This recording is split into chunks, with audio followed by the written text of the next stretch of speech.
love you.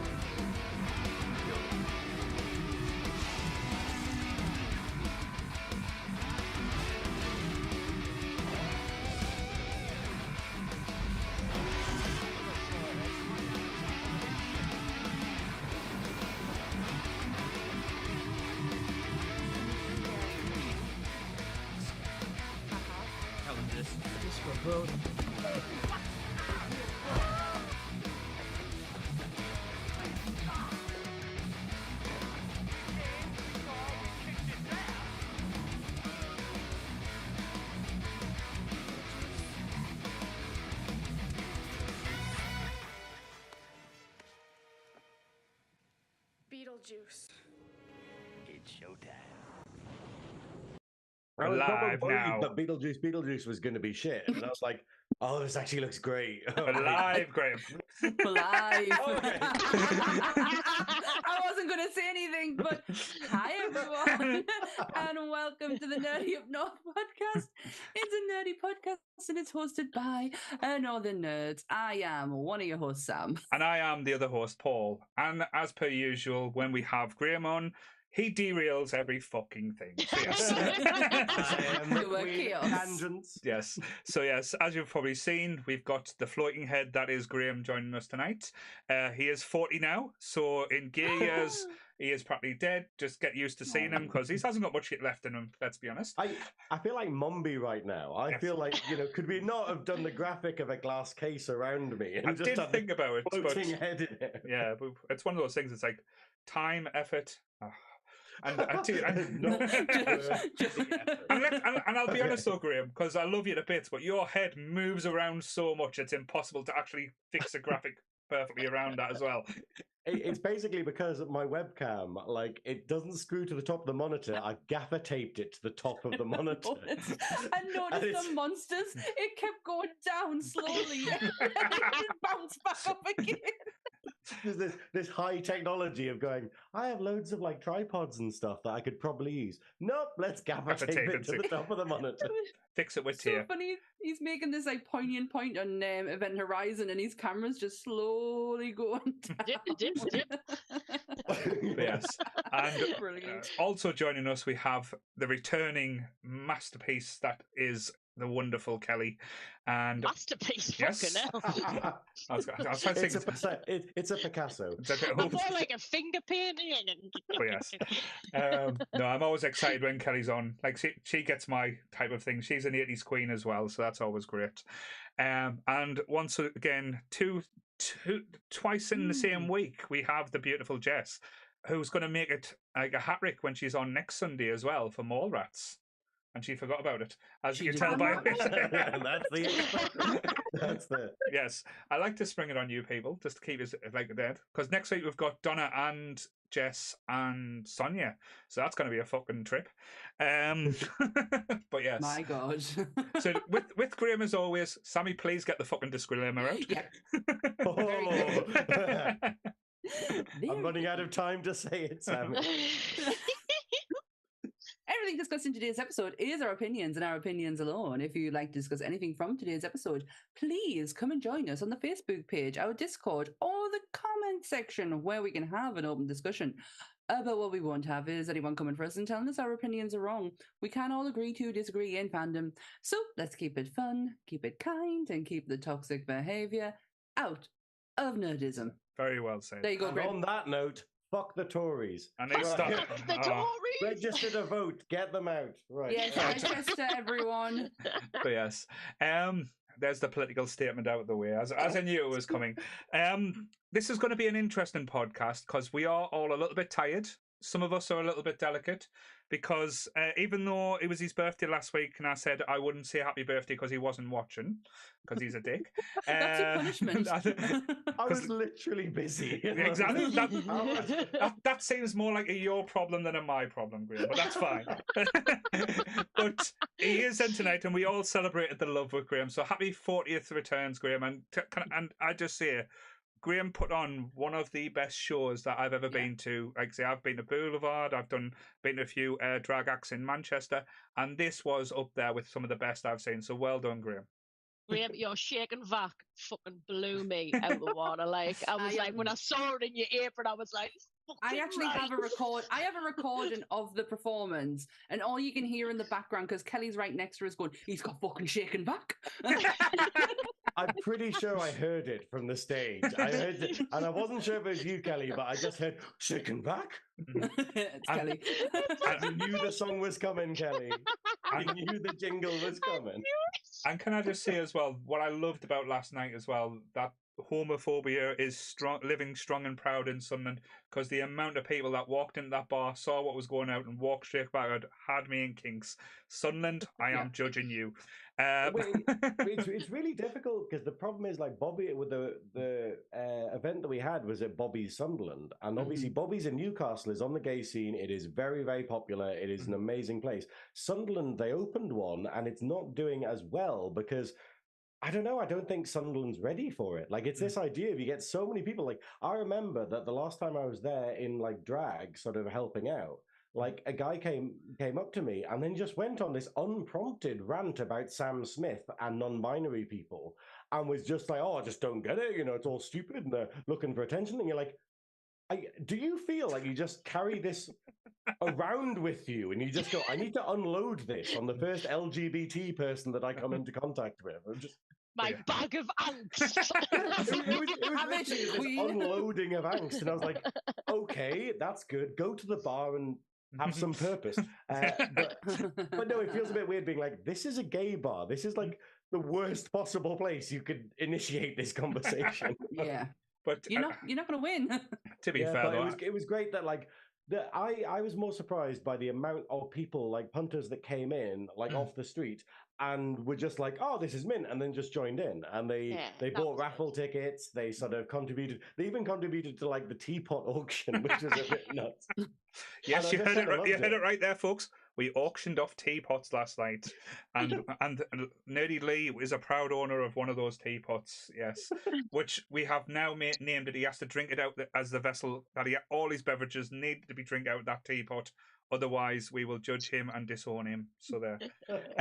But yes, one of my highlights as well, when I volunteered us to come up stage to play the game, it was like your version of playing. It was Get Your Cards Right. Yeah. And there was this couple that came up, and they must have just came off the street because they didn't know what was going on, and they didn't get the premise of gay or gay because one of the bloke, bless him, gay or straight, gay or straight. Well, gay is an even difficult one. Yeah, but the guy just kept on saying straight, even though it was like, no, this person it can't get any straighter. It's George Clooney. It's not going to get. I don't think it's going to get straighter than that. And then it's when you pulled Rishi Sunak out. That was it. I was on the floor.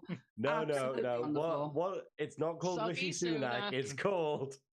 No, we're not going to say it. And on that note, so we're here to review a movie. We haven't introduced Jessica. Yes, we have. I derailed everything. We have. No, we did. We did. Okay, we'll introduce her again. Yes, the beautiful Jessica. Hey. Yes, Jessica, the Gothic Queen herself, who's sitting there and been separated by the heads of Mumby herself. And she's actually got a necklace on, like her head's been detached, so we might see a head change at some point as well. I mean, I hope not, because that's fucking horrific. Well, it could be like the level of CGI. It could be the level of CGI we're picking up now. Just like Bombi's heads. Well, I tell you what, I do have the taglines for the movie we're reviewing tonight. Cool. So I want to get them out of the way with. I haven't actually looked at them yet. So, fuck? Are you okay? 80s fever dream. So yes. An all-new adventure down the yellow brick road. Oh. Well, it's an all-new live-action fantasy filled with Disney adventure and magic. There is adventure and magic in it. I will give it that. If there's one thing you must do this summer, it's return to Oz. Right, okay. And the last one, return to the land where the adventure began. See, all them the PTSD begins. See, all them taglines kind of gives you hope for this movie, thinking it's going to be light, fluffy, entertaining. It sounds like like a universal. It's not like a fucking 12, which is what this film should be. It was a PG. It was a PG, wasn't it? I think it was a PG. Bugger. Bugger. But yes. So let's talk about the movie experiences. So when did you first experience Return to Oz? So we'll go to Jess first. When was your first memory of seeing this movie? Memory. I think because I'd started getting into the slightly sort of weirder movies when I was a kid. My mum showed me and she was like, I think you'd probably be all right with this one. Right. And I'm probably the only person that would say I absolutely adore this movie. Like, it's one of my childhood favorites. I never got freaked out or anything. I was just like, this is visually one of the most amazing things I'd ever seen. So everyone says like, oh, it's creepy, it's weird. I don't get that movie. I'm like, I loved it. Something about me. That was my cozy. So was it the VHS that you saw first of all, or TV? What's on TV? Oh god, no! It'll been a dodgy recorded off TV on VHS, double-sided with a film with some adverts in the middle would have been on there. Amazing. Great.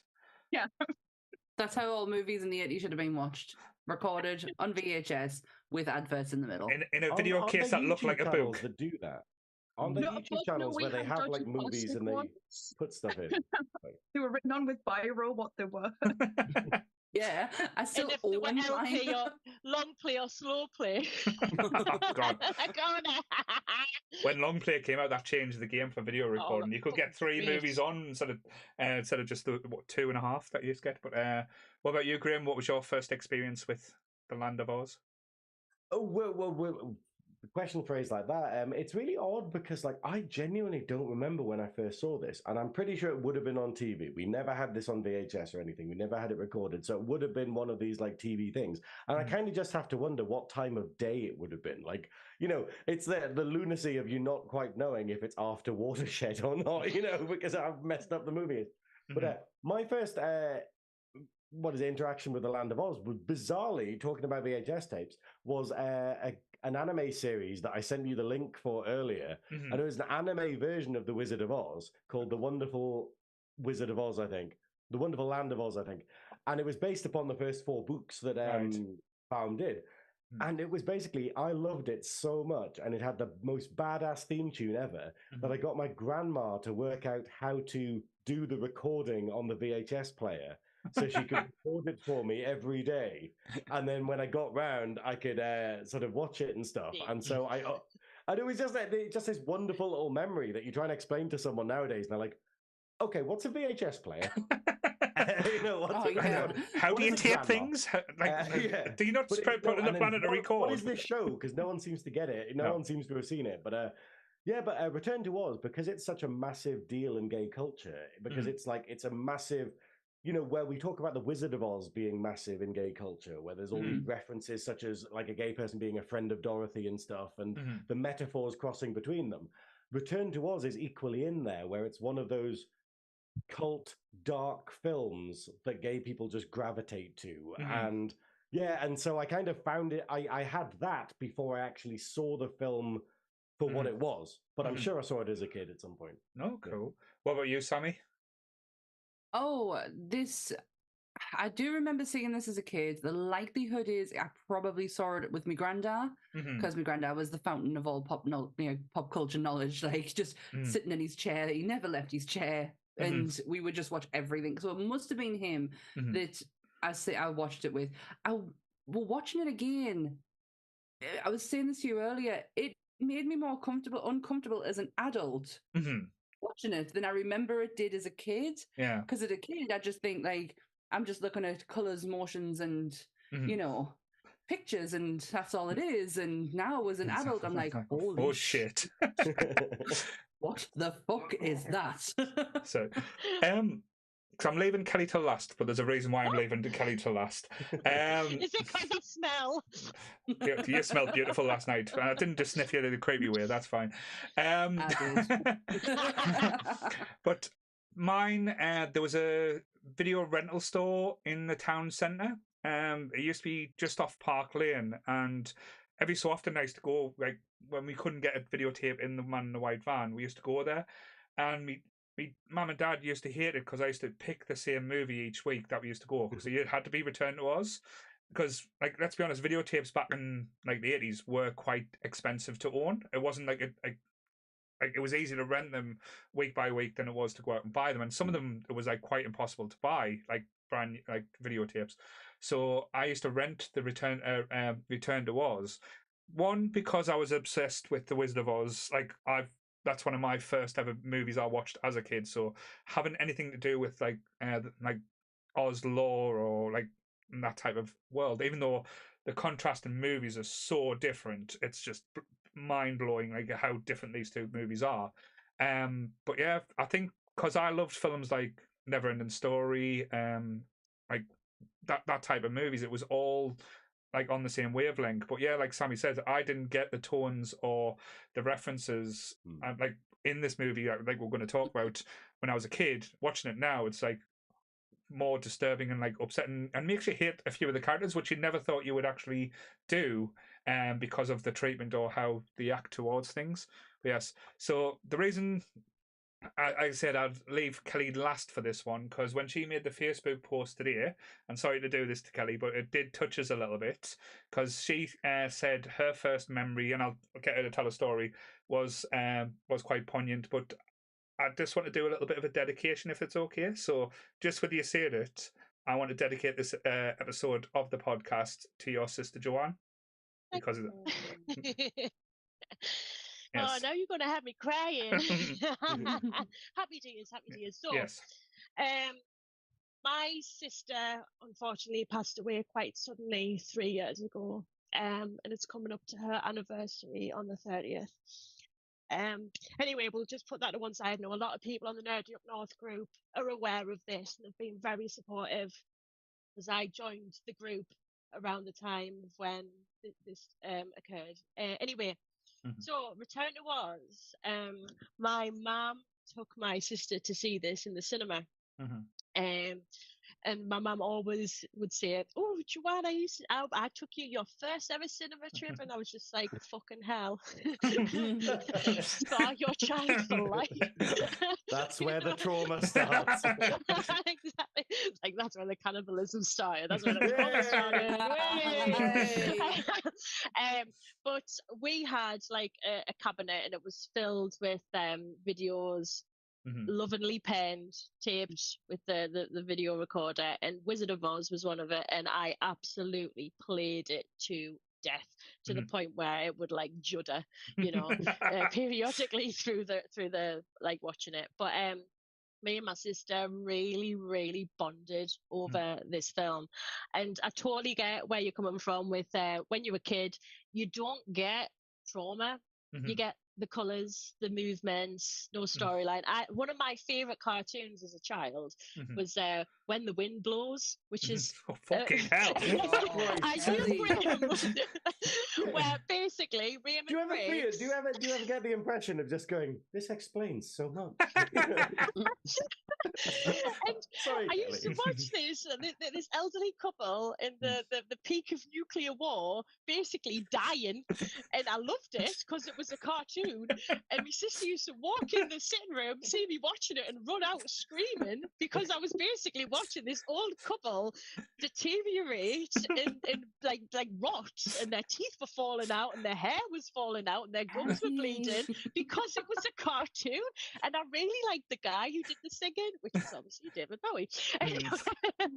So looking at it in retrospect, I loved this film because it was fucking weird. Yes. And I had this terrible habit of a child. As a child, I used to watch a film but act it out.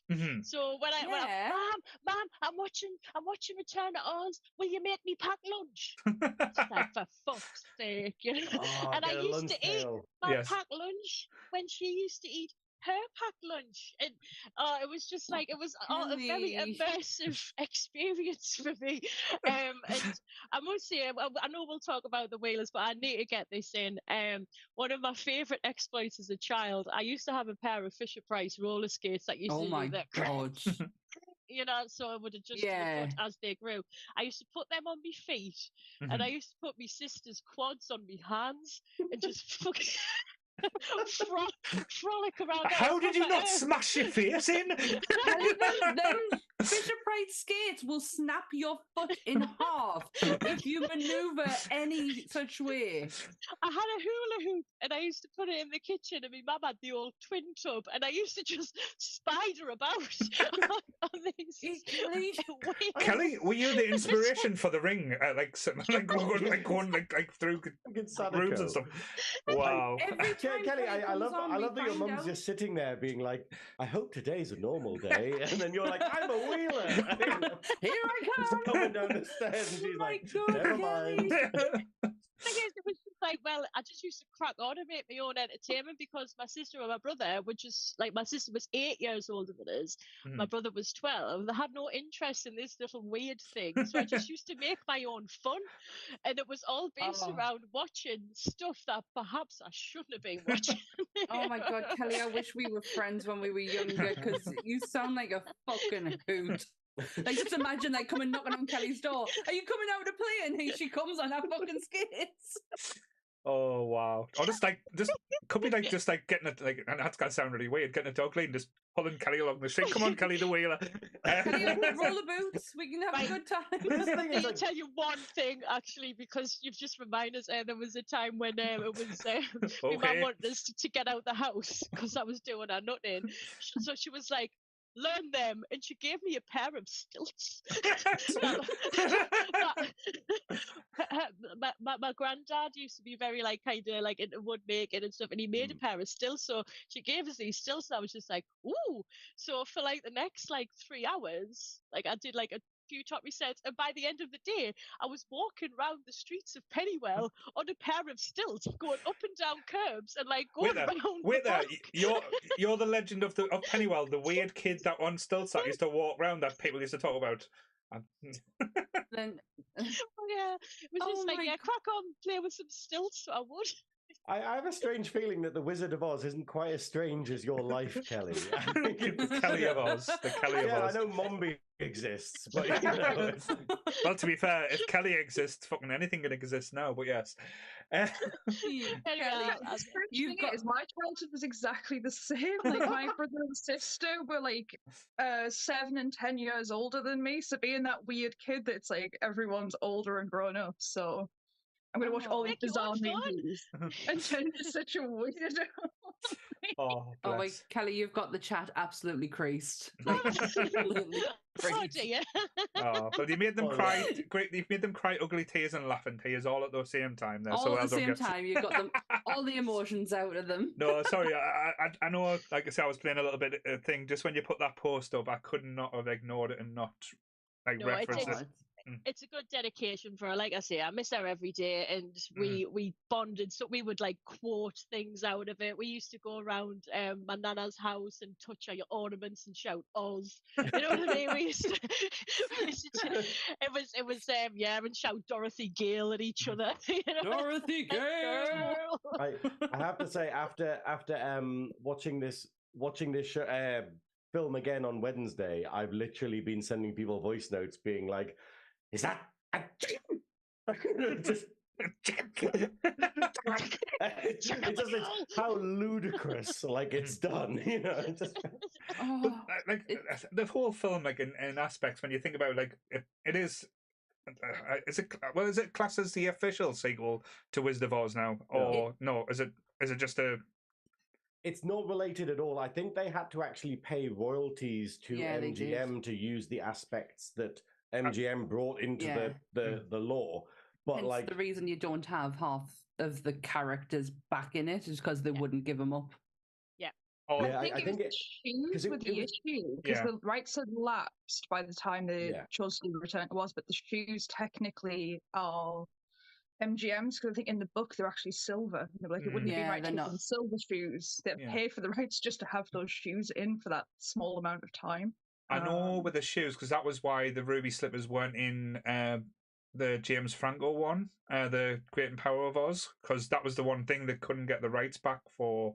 to show was the ruby slippers. I think that's in Wicked as well. They use silver shoes with like a That's light from on the them. book. The original, yeah. They changed it to red. It's just like, what? Well, I want to mention the differences between this and the books it's based upon at Yeah. some point. Oh no, but Kelly was getting excited about that last night. She was screaming, I've read the fucking books. I was good. It's okay, Kelly.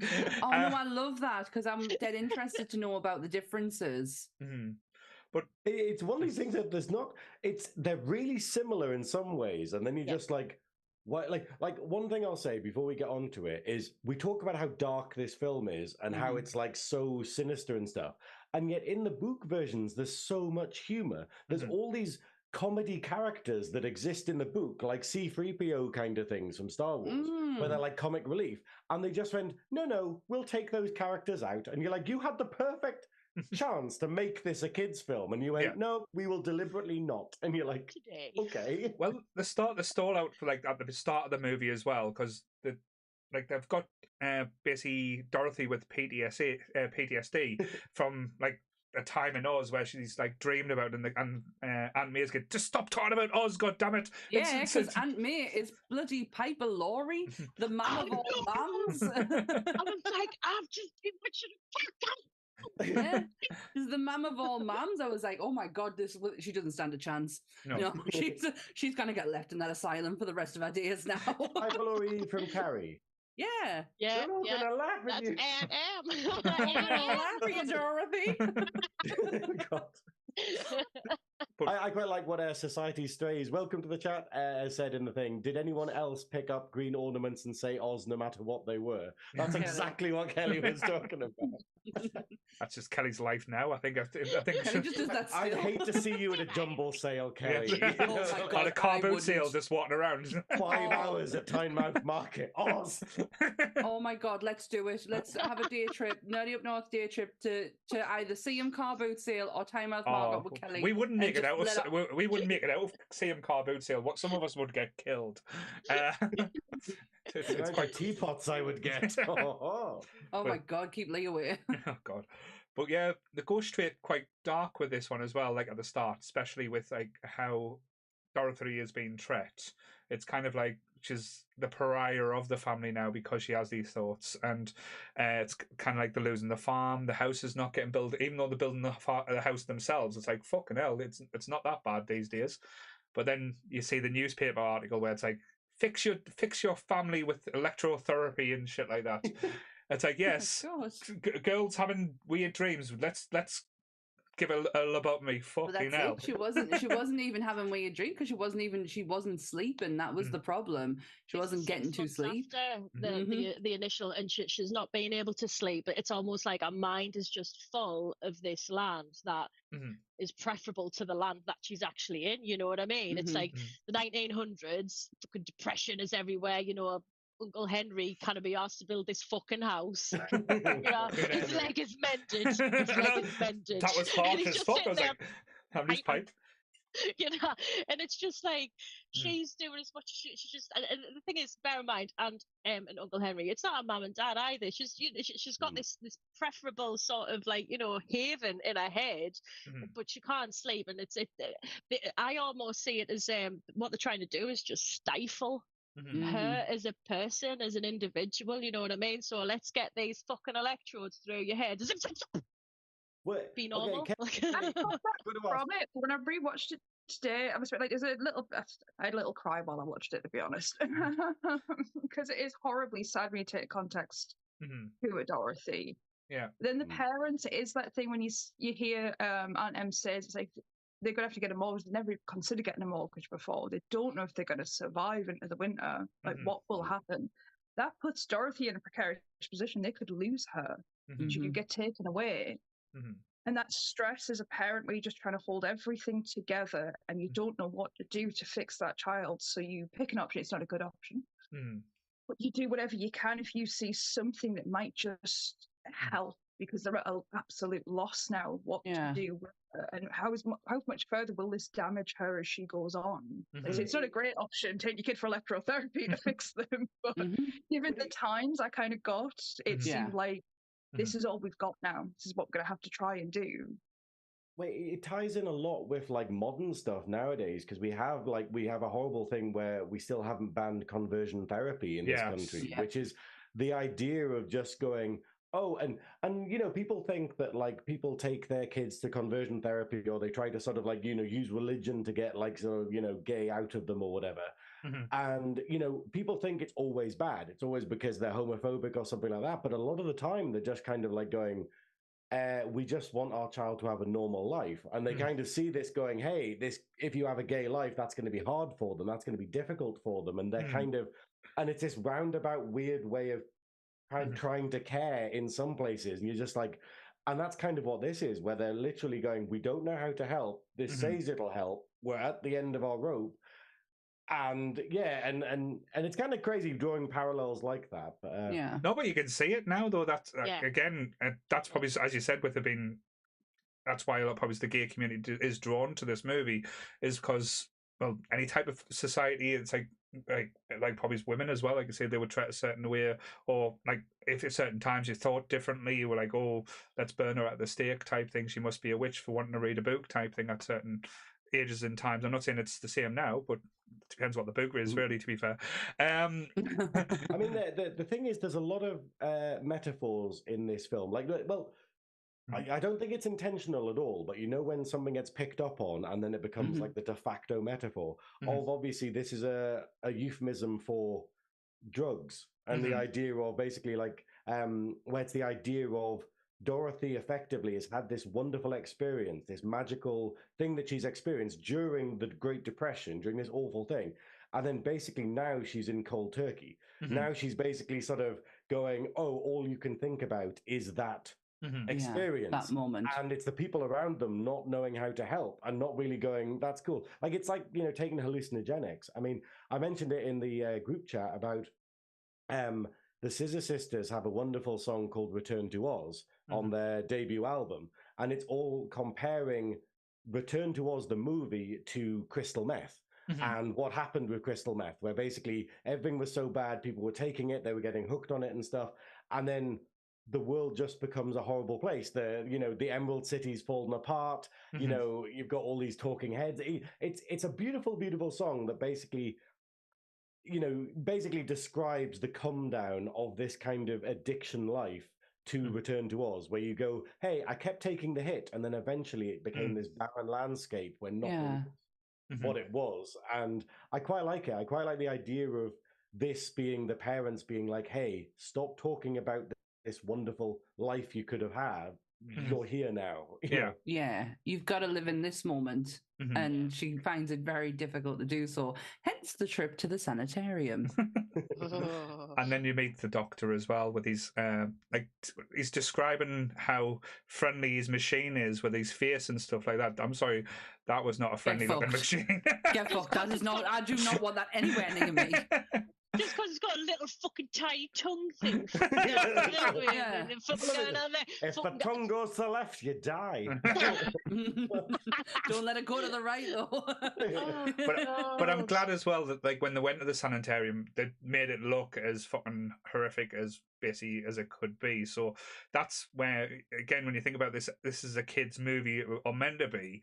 So that's what was lost at me as a child. But when I'm watching it now, it's like, fucking hell, like, Dorothy's basically a prisoner, and how bleak it is when she sees Aunt Em driving away in the carriage as well, and the little thing, all she says is, can you make sure you bring Toto back for us tomorrow as well? Which reminds us, I need to bring this up, right? The most heart-wrenching moment, and I put this as high as the fucking horse in the Never-Ending Story, right? Is when Toto gets out the fucking house, follows the carts, and he's when he's going. I used to have to fast forward that because I would cry my fucking eyes out because of the dog. But the worst bit is like that if Toto had come with her, he would have fucked shit up. He would have literally Yeah. just get the impression that Toto would have been like, "Hey, Mombi, I'm gonna bite you in the fucking neck," you know? Yeah, it's gonna like be absolute massacre. Yeah, fucking beast mode. Gnome King, fuck it. You know? To be fair though, what Toto did in the Wizard of Oz to the Cowardly Lion, like he taught him a lesson. So Yeah. no one's gonna mess with him. It's like in a film where you get the really tough character. Like it's like, you know, like Miss Captain Marvel, where they're like, "Oh, Captain Marvel can't solve this solution because they're magically away at the moment." You're like, "How convenient for a very." And I kind of go, "Oh well, Toto didn't come this time," and it's like, Yeah, well, Toto was a terrier that was he was part of a pack of other dogs who auditioned. Toto hadn't, the one who played, I think he was called Topsy. I could be getting the name completely wrong, but he was the only one who could do things on command, and he'd never been trained, never had any training whatsoever. And they were like, "Okay, we're gonna take him," and he lived this like fantastic life of, you know, movie sets and being like completely pampered and everything. He had all the dog pussy. He had all the dog pussy he wanted. Good on Toto. The thing was quite sad about that moment as well is how like nonchalant Auntie Em is with Toto. It's like Dorothy's like, "Will he be okay?" She's like, "Yeah." Didn't even look back. It's like, yeah, she just went, yeah. It's like miles away from the house. But he is a farm dog. True. He's a terrier. He's a working dog. Yeah. They've done like farms and stuff. The animals are pretty much know what they're doing. You don't tend to take them in the house or anything like that. They live to their own sort of. He'll know where the boundaries are. That's as far as you go, and then just return. He's a border terrier. My auntie used to breed them. They're very much working dogs. They're not particularly like friendly dogs either. Not like a Patterdale Terrier who's like completely non-friendly, but they are. They have their own set ways. Oh, but yes, Toto was a sad one. Yes, back to the asylum. Sorry, no, that's fine. To be fair, though, asylum where it's safe. To be fair, where it's safe, fucking hell. And we get the first introduction of Ozma, don't we, as well? Who creepily can walk through doors and when they're locked. Your name. Yeah. Hello, Dorothy. How are you, Dorothy? And it's just like I'd be like, if I was Dorothy, like, bitch, know my name. To be fair though, Dorothy is very trusting with anyone that she comes into contact with. It's like, "Oh, new friend." It's like Lee on a night out. It's like friends. To be fair though, if you'd literally been on an adventure where like all this crazy stuff, you killed someone by throwing water on them, and you're just like, I think someone knowing your name ahead of time is probably the least. To be fair though, she's probably still traumatized by all the Munchkin orgies that she witnessed, or like the bullying from that went on. She was a child. She was a Ben. She wasn't Judy Garland's age when she did this. Like, she was an adult. I'm trying to find the actresses who played her, who were meant to play her, because there was so many names that came up. Oh, it was like Drew Barrymore was in there. Drew Barrymore was one of them. They were all ones that kind of went off to do sort of weird films anyway. They all got a child starting off, and then went off to kind of be quite obscure. But I know Drew Barrymore. To be fair though, it is a scary role to take on though as well. If you think about it, like you're going to play Dorothy Gale, in like say not the follow up, but in a different telling of the Wizard of Oz. It's like you go and think, shit. So I've got to follow Judy Garland. Oh, well, yeah. But this is a really interesting thing. So the director of this movie was actually removed from it because he was going way over budget, and the studio was like, "We need to pull you back." He went and did the ballsiest thing of all time. He calls his mates, and his mates, George Lucas, Steven Spielberg, and there was one other who I can't remember who it was. Francis Ford Coppola. That's it. To rehire him and let him do his movie. And they all said, "We'll step in." Yeah, we'll all contribute. Yeah, he just got his mates on the phone and went, "I need this sorting," and all three of them came in and stepped up to it. And George Lucas said, "If he doesn't do certain things, we will fill the gaps in." Wow. Do you wonder though if the other people were like, "Could we possibly make it child safe? Could we add some comedy into it? Maybe the electroshock bit shouldn't happen." Yeah, I have the list of the other potential Dorothys. Drew Barrymore was definitely one of them. Tony Ann Gisodi. I don't know who that is. And the most brilliant one, which blows my mind to even think that she was even contributed in part of this, Alanis Morissette. Yes, Yeah. God would have been good. But yes. Alanis Morissette and Juliette Lewis. Well, isn't that ironic? Sorry. I was going to go there, but you got that too quickly. Yeah, I knew there was an... Was Hollywood just like, oh, it's a famous child? Oh. I knew there was a name in there that was interesting and I couldn't remember who it was. And when I read it yesterday, I was like, no. Well, to be fair, the probably just went when needed young-looking lass, pale, not much colour in her cheeks, just like I said, looking lost all the time. Who can stare? Elizabeth Berkley was another one as that well. would have been interesting. But... Yeah. So, but apparently the list was huge, and she came in with these wide eyes, and she was the age they needed as well. Yeah. And they were like, we like her, choice. and she was. Fairuza is just like, because I mean, she went on to do The Worst Witch after this. Yeah. Yeah, so she, you know, I mean, she's absolutely. Oh, I love her. I love her. She's perfect for the role. Like, yes. I would probably say, like, because this is the problem. It's the fact of like, you've got to go, what is Dorothy Gale as a character? And in the original Wizard of Oz, like, obviously, what's her name?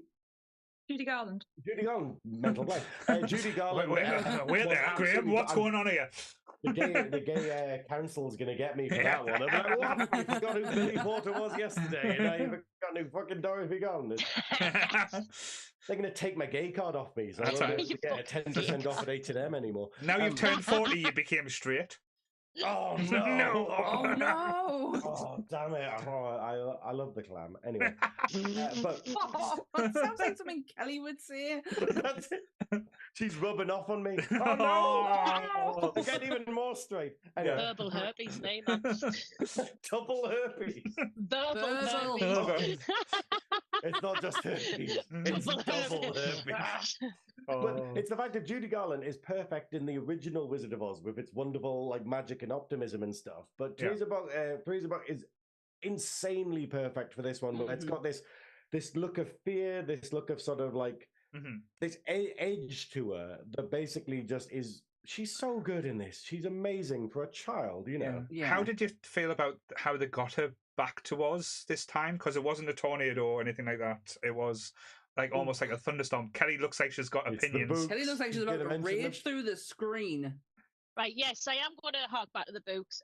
So this is based on the third, which is Ozma of Oz. What happens? Uncle Henry's not very well, so he's going to go to Australia to convalesce. Is he a criminal? Is he? So they decide to go to Australia, and Aunt Em's just going to stay on the farm and crack on, and Dorothy's just going to go with him, you know what I mean? So they go on this boat, and she goes overboard in a chicken coop thing, chicken cage, and that's why she's got this chicken with her, this Belina, who is actually called Bill, right? Chicken says, "Me name's Bill." Dorothy's like, "You can't be called Bill, you're a girl." It's like, well, it was the name I was given. What's wrong with it? So she has to feminize it. Yeah, Dorothy the transphobe. Belina. You know what I mean? It's like Nigella, Belina.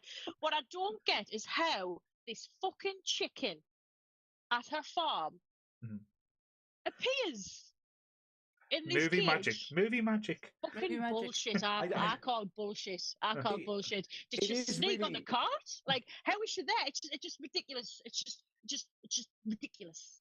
It's really odd because the bizarre bit, the thing that's so dark about this is the entirely made up bit. Like, it's the sort of thing that the being in the chicken coop with the chicken and arriving in Oz is the book. That is Ozma from Oz. That is how they get to Oz in that one.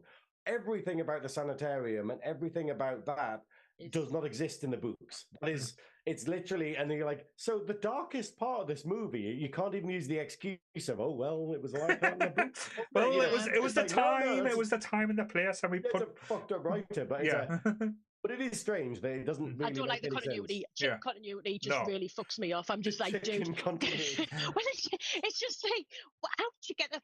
fair enough if she smuggled her in, or if you saw like her in the cart and then jump out and then gone pecking at the river, fair enough. But it's just all of a sudden, it's just like, Belena, hello, you didn't even question what you're doing here. I don't know. Because Dorothy's special. Belena's like a crime chicken ninja, though, with her just appearing in Jack's head later, just being like, fucking mid-range. She is just class, like with the lunch pail. I hope it's not fried chicken. Because you're a chicken. But if it is, that's when the cannibalism starts. I think the scene, obviously, you're using the water. Nerdy me is just kind of like, I quite like it because obviously both girls go into the water, but only one gets out. And this is how she loses Ozma along the way. She knows she's there, but obviously that whole context of the entire movie is, where is she though? Yeah. She's hidden away from everybody. I kind of like that she sinks down, and there's no like. It is weird when they come up. Like, she doesn't really question though. There's another little girl in that water at the same time. No, she doesn't really go back and say, "Where is she?" Or like, it's just more. Like, hey, where's me mate? She's more happy that she's back. To just be like, "Oh, I thought she died," and, you're like, and then it's like, "Oh, happy time." Not fussed at all. Just like she just doesn't she allude like, "Oh, she survived" or something later on. It's just like. Okay. Yeah, like, hi. It's like she's back to, but all she was concentrating on that she was back to Oz. That was the main thing for Dorothy, that she got back and she was going to try and find her friends. But I do like we got a little bit more of the lore of Oz now, because like the Deadly Desert just fucking is again nightmare fuel. Because if you're a kid of the 80s, you were terrified of sand, because we were told because we were told how scary quicksand was and how important to stay away from quicksand was going to be in our life. I never played with the sand because I was petrified. I would play with the water, but not the sand. But yes. Well, yeah, that's when we got the first introduction to the Deadly Desert. So then Dorothy's just like, "Oh yeah, if we stand on it, we'll die," and she plays hopscotch over the rocks. So I was like, "Can you just contemplate this?" Lava, basically. Yes. Yeah. Is that something that's mentioned in the original Wizard of Oz? Because she seemed to know a lot about that Deadly Desert. No, I think the problem with the film is basically you know how they're using the ruby slippers rather than going to the book and having the silver slippers. I think they're basically basing it as though it's Ozma of Oz, and she has all of the stuff that happened in the original book, but they're also trying to go, "Oh, but also fans of the original film, here's some stuff." So it tries to blend them, so she knows what she learned in the first book, even if it wasn't in the film. Yeah. Makes sense. Is it correct? Is it there was something I was watching, and in Wizard of Oz, like, Dorothy's way too old. She's supposed to be like 7 years old in the first one, which is why it's so Oz, weird. Not Epstein Island, Jessica. Even though it's after. This is and for anyone new listening tonight. This is why we have a disclaimer at the start, guys. As well, just saying. Yeah. That's the first time it's been mentioned. Not on this podcast. It's been mentioned on Trekking quite a lot. I can imagine. Fucking hell. Oh, the tangents we have on Trekking. We went totally overboard on Friday. Oh, hey, I know I came on for once and you were not even talking about Trek. I was like, what's going on? Like half an hour before we start talking about the episode. Like, Christ. Yes. You shit the bed. So coming back to Oz, as I said, what were you saying, Jessica? Sorry, I totally cut you off. Just taking a big drink. Because I haven't been able to read the books. I never had them. But there was someone else doing like a little review. So I was like, "This is stuff that I missed here." And they'd mentioned apparently Dorothy's meant to be 7-year-old in the actual Wizard of Oz. It actually states the age or anything, but the way she goes on, she does go on like a child as opposed to anyone. Like, I don't think she's double figures. You know what I mean? No. But and I think that's like what kind of works for her, being able to like be in this weird place and having that childlike innocence of just like she kind of knows how it works. But she is meant. I think I would say like 7, 8, 9. Like, I think the Return to Oz, she's supposed to be 10. So like they'd be in like post Wizard of Oz, but obviously Judy Garland being 17, supposedly playing a small child. Bless her. To take these drugs. Don't gain any more weight, Judy. You'll be fine. It's not going to mess you up for the rest of your life. But yeah. One thing I want to say, because obviously Society of Strays has mentioned it in the chat, and it's something that we probably need to mention at some point. like with the first film, where it basically went, oh, okay, here's all of the characters in Oz are people that she knows in real life. Yeah. So basically, when she wakes up at the end, she's like, "Oh, and you were there, and you were there, and stuff." And it's the fact that this does the same thing. And actually, it's just pointed out something I didn't realize, because obviously the head nurse is Mombi, the doctor is the Gnome King. But I didn't realize that all of the workers at the asylum are the Wheelers. Yes. I never picked up on that, but it makes perfect sense. To be fair, though, you didn't want to look the Wheelers in the face too often because they'd literally just scared you. But one thing I wanted to mention as well. Into the idea that it's all a hallucination. Like with the first one, it goes, is this a dream? Like, is Dorothy actually nuts in this one? Like, and this is all just Something clever about the ending as well, about the fact that they are supposed to be the same people, and they mention that the doctor died. Like the king. What did you do, Dorothy? Fed him an egg. Fed him an egg. He was lactose intolerant. That's it. He was vegan. He was vegan, and Dorothy's just like, eat this fucking egg, you bastard. Egg. It's like Frank from Only Sonny going egg.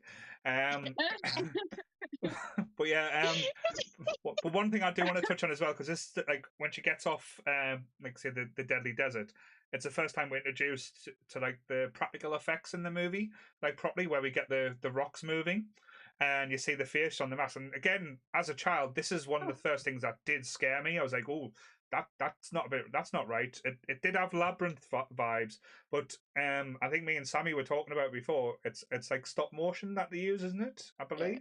I couldn't find the technique of what it was, because it felt like stop motion, but then also claymation at the same time, because of how it like maneuvers around. And I was like, is there a certain technique that they used or something? Because Brian Henson is heavily involved in this movie, given that he is one of the characters there. I was like, has he done something? And I could not for the life of us find anything that was relating to it. I think when I looked into it, so all of the Gnome King's sort of like little, those things that are just following around and watching what's going on, that's all claymation. Right. The Gnome King's done more so in stop motion. So it's like, it's both technically in the movie, they use both methods of doing it to keep it really nice and creepy, make you wonder. And it was very creepy. It's genius, though. Like, it's the fact of, it's a testament to how amazing practical effects are. Like, we talk about like movies like The Thing, where you just go, this looks so good because it's practical effects, where CG would have dated by now. And then with this one, like, there was one bit, okay, that I had to rewind it when we were rewatching it, just about like, how did they do that? Because it's not the end where basically we see the Gnome King as full claymation and he's like when he dies, and it's when he's sitting on his throne, and it's obviously like claymation or stop motion, and there's fire behind him. And I'm like, did they actually animate the lighting effect of the fire that well? Can you imagine just being like, okay, move him slightly, and make the brightness of the fire slightly more, and then but then you just go, these people are geniuses. Like, we see things like Dark Crystal, and you just go, they probably did. And they probably did. Mind-blowing. The sets of this whole movie are unreal. Like, there are some detailed and intricate sets on here that you kind of like.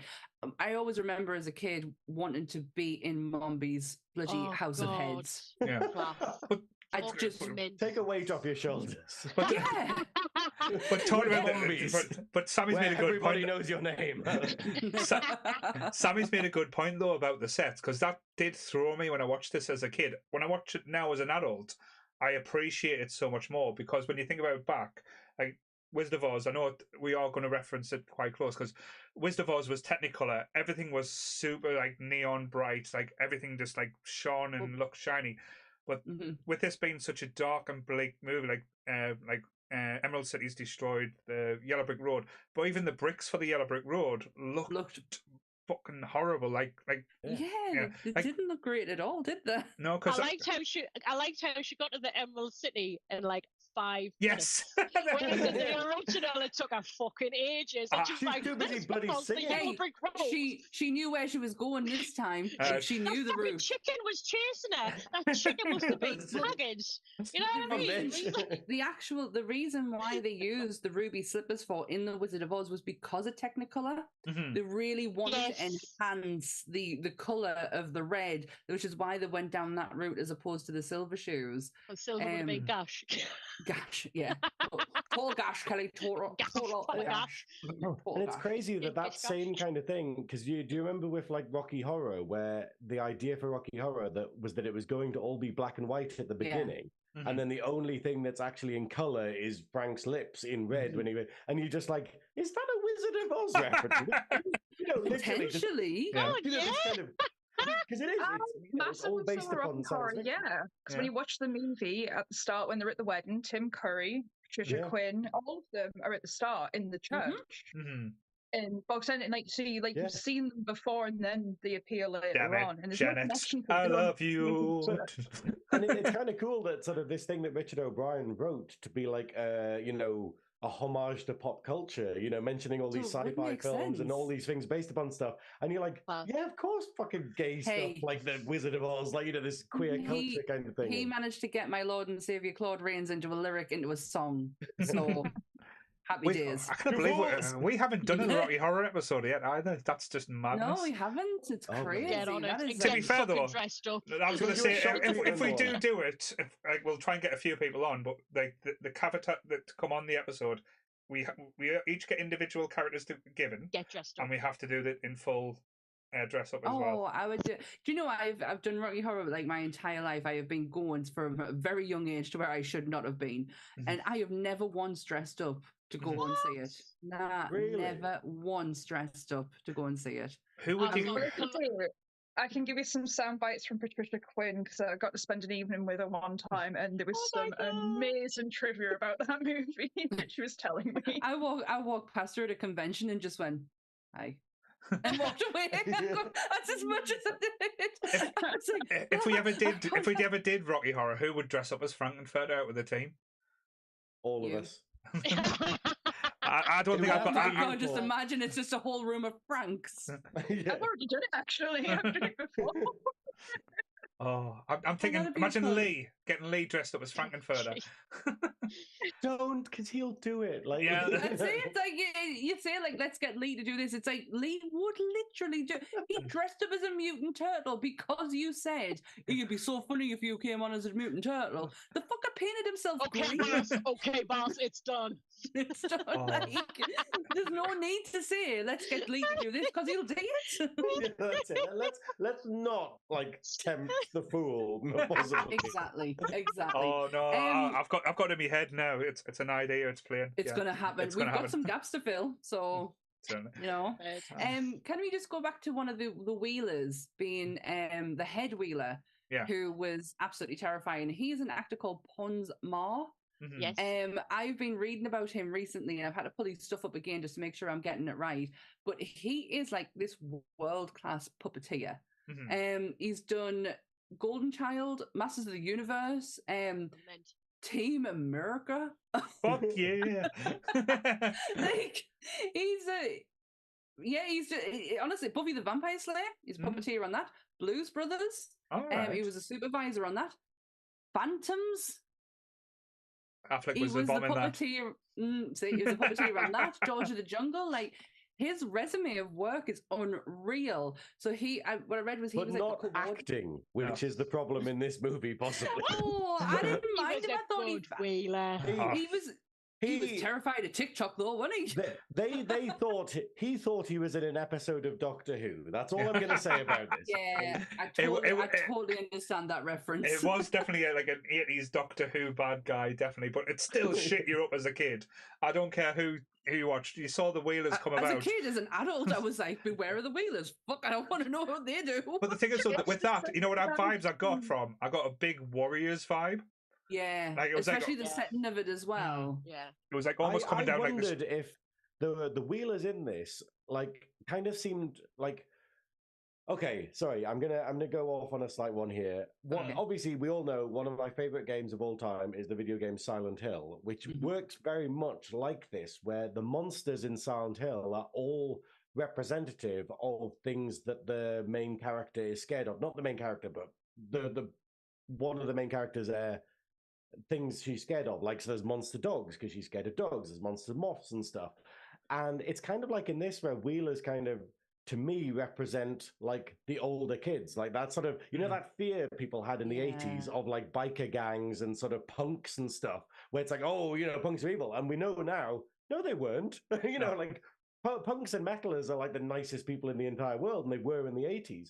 But there's this societal kind of, oh, these strange kids, and they've got pocket knives, and they're doing this, and, you know, and I kind of like the idea that the Wheelers are the, well, you know, that thing where you have like, you know, in the Terminator, you know, literally, Terminator appears, Arnie appears, and then immediately gets set upon by these 3 random punks. And you're like, was this a thing? Was this actually, you know, or was this like, you know, Hollywood being like, oh, they're up, these kids, them hooligans. Get shit and quite that's pissed kind of at what the Wheelers seem to be in like this Dorothy being like, oh, there's the scary other kids and stuff. And, you know, I don't know.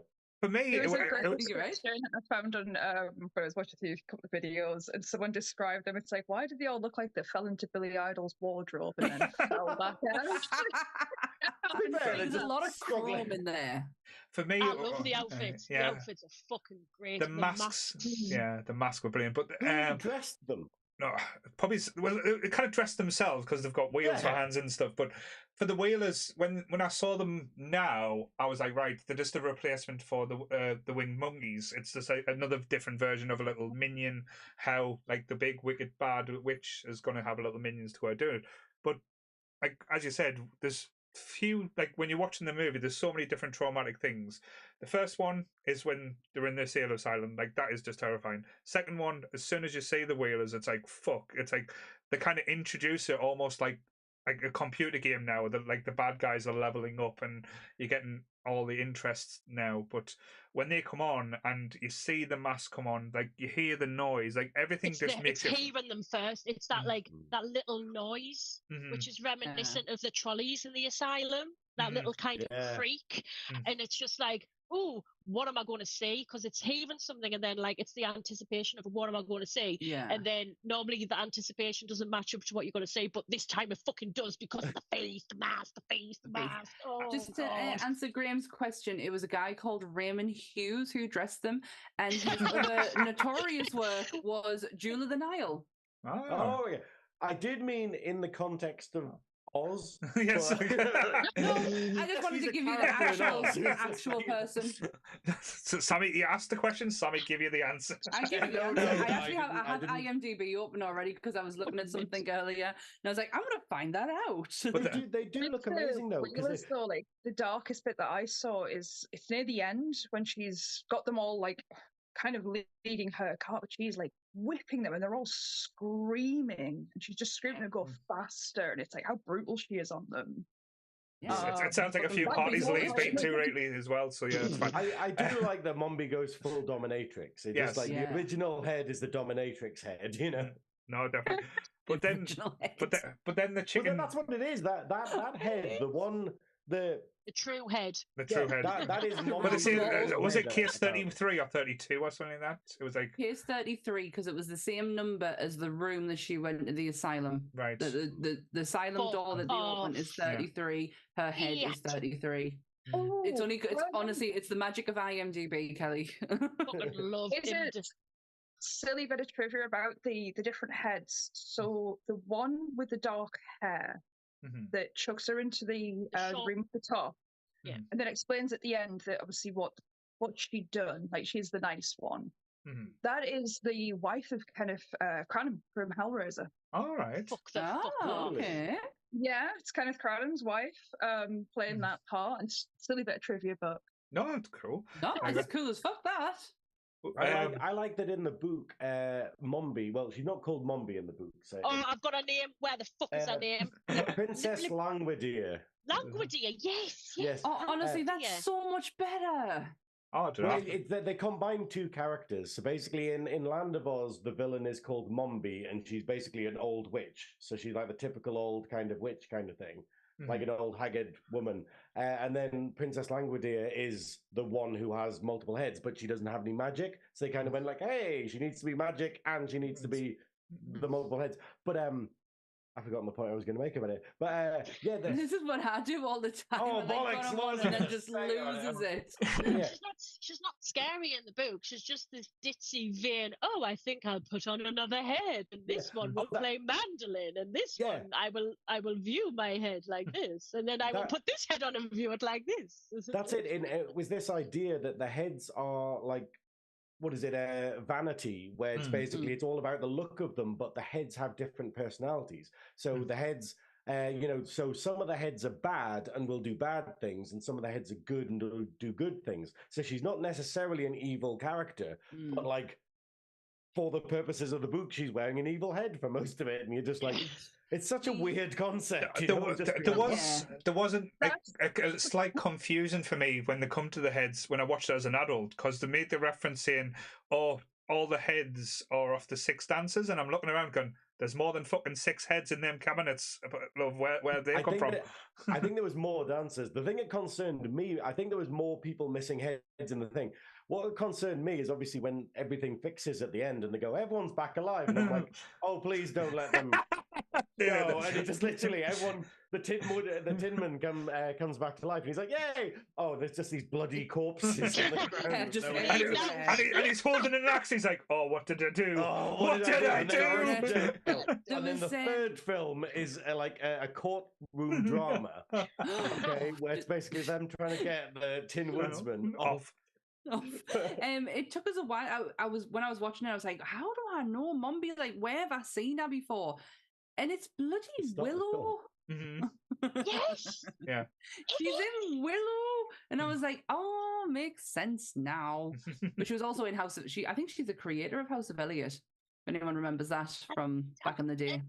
That's why my hair was always a bob, because my mum loved it. Yeah, I think it was one of hers. Upstairs, downstairs. That's one of hers as well. She's a very, very famous lady. Because I know we got with the changing of the heads and the change in personality. So that comes up about Jack, like the pumpkin, where he's like, one of them made me, and then they just sort of left me because she hasn't put that head back on. So none of the other ones are aware that they made something and they left him alive up there. Yeah, Jack. It takes to put that head back on for them to realise they just left him. It's not specifically like that, because it was Ozma made Jack, like in the book made Jack, and then and basically to scare Mombi, and then Mombi, like basically the head she was wearing got scared by Jack and went, oh, I'm gonna punish you, and then she hasn't put that head back on, so she's forgotten that she's meant to be punishing Jack. And she's forgotten where she's put it. And he's like, oh, as soon as she puts that head back on, it's gonna be like, I'm gonna kill that fucking pumpkin. But if you don't have Jack the Pumpkinhead in this movie, you also don't have Jack Skellington, because that's where Tim Burton got his inspiration. Idea for his inspiration. That is also Brian Henson behind Jack as well. He is his puppeteer. He is his voice. I love the fact that it's Brian Henson. That just makes it all the more wholesome. I'm like, oh, that's just lovely. Talking about the new characters we got, just because like with Dorothy going to Oz, she need to get a new team together, like I say, to replace the old ones, because everyone likes new things. What did you think about the new characters now? Because we've got a new Tin Man, we've got a new Cowardly Lion, we've got a new kind of like Scarecrow in basically TikTok, Jack, and the Gump. The fucking Gump. The Gump is fucking mint. I am hilarious. With a head. The Forest Gump as well, because that's where Forest they Gump, found it in the forest. Brilliant. It's the whole, I don't know if I can turn. I'll give it a try. I love that he doesn't seem fussed about his predicament, but he's like, I just suddenly A, am back alive, and B, I'm now a sofa with wings. And he's like, this isn't interesting. To be fair, I guess if you had already died, you'd be like, well, it's borrowed time already, so let's just go with it. Let's see where this goes. Me in my 40s. But I do like that. I loved TikTok was brilliant. I did like TikTok. It seemed there was a lot of thought that went into TikTok though as well, like more than the others. Because he was terrified, like people were terrified of him. Really? Ironically, the Wheelers were. Oh, I thought you meant like kids or something. I was like, what? Oh TikTok's amazing. no, he's the nicest thing in it. Yeah, my son loves TikTok because it did actually go full circle. My mum used to look after Huxley when I worked. I used to work night shift in a care home, so I would be catching my Zeds during the day. My mum would be looking after Huxley, and she says she's got council telly, so she's she's got your basic. She's got this habit of getting DVDs from the charity shop, and for Huxley to watch. And she was just like, I think he was 3. She was like, "Oh, I had Huxley watch Return to Us." I was like, "Oh, that's great." What have you done to our child? He was holding his knees like this, like the Bart Simpson episode. It's like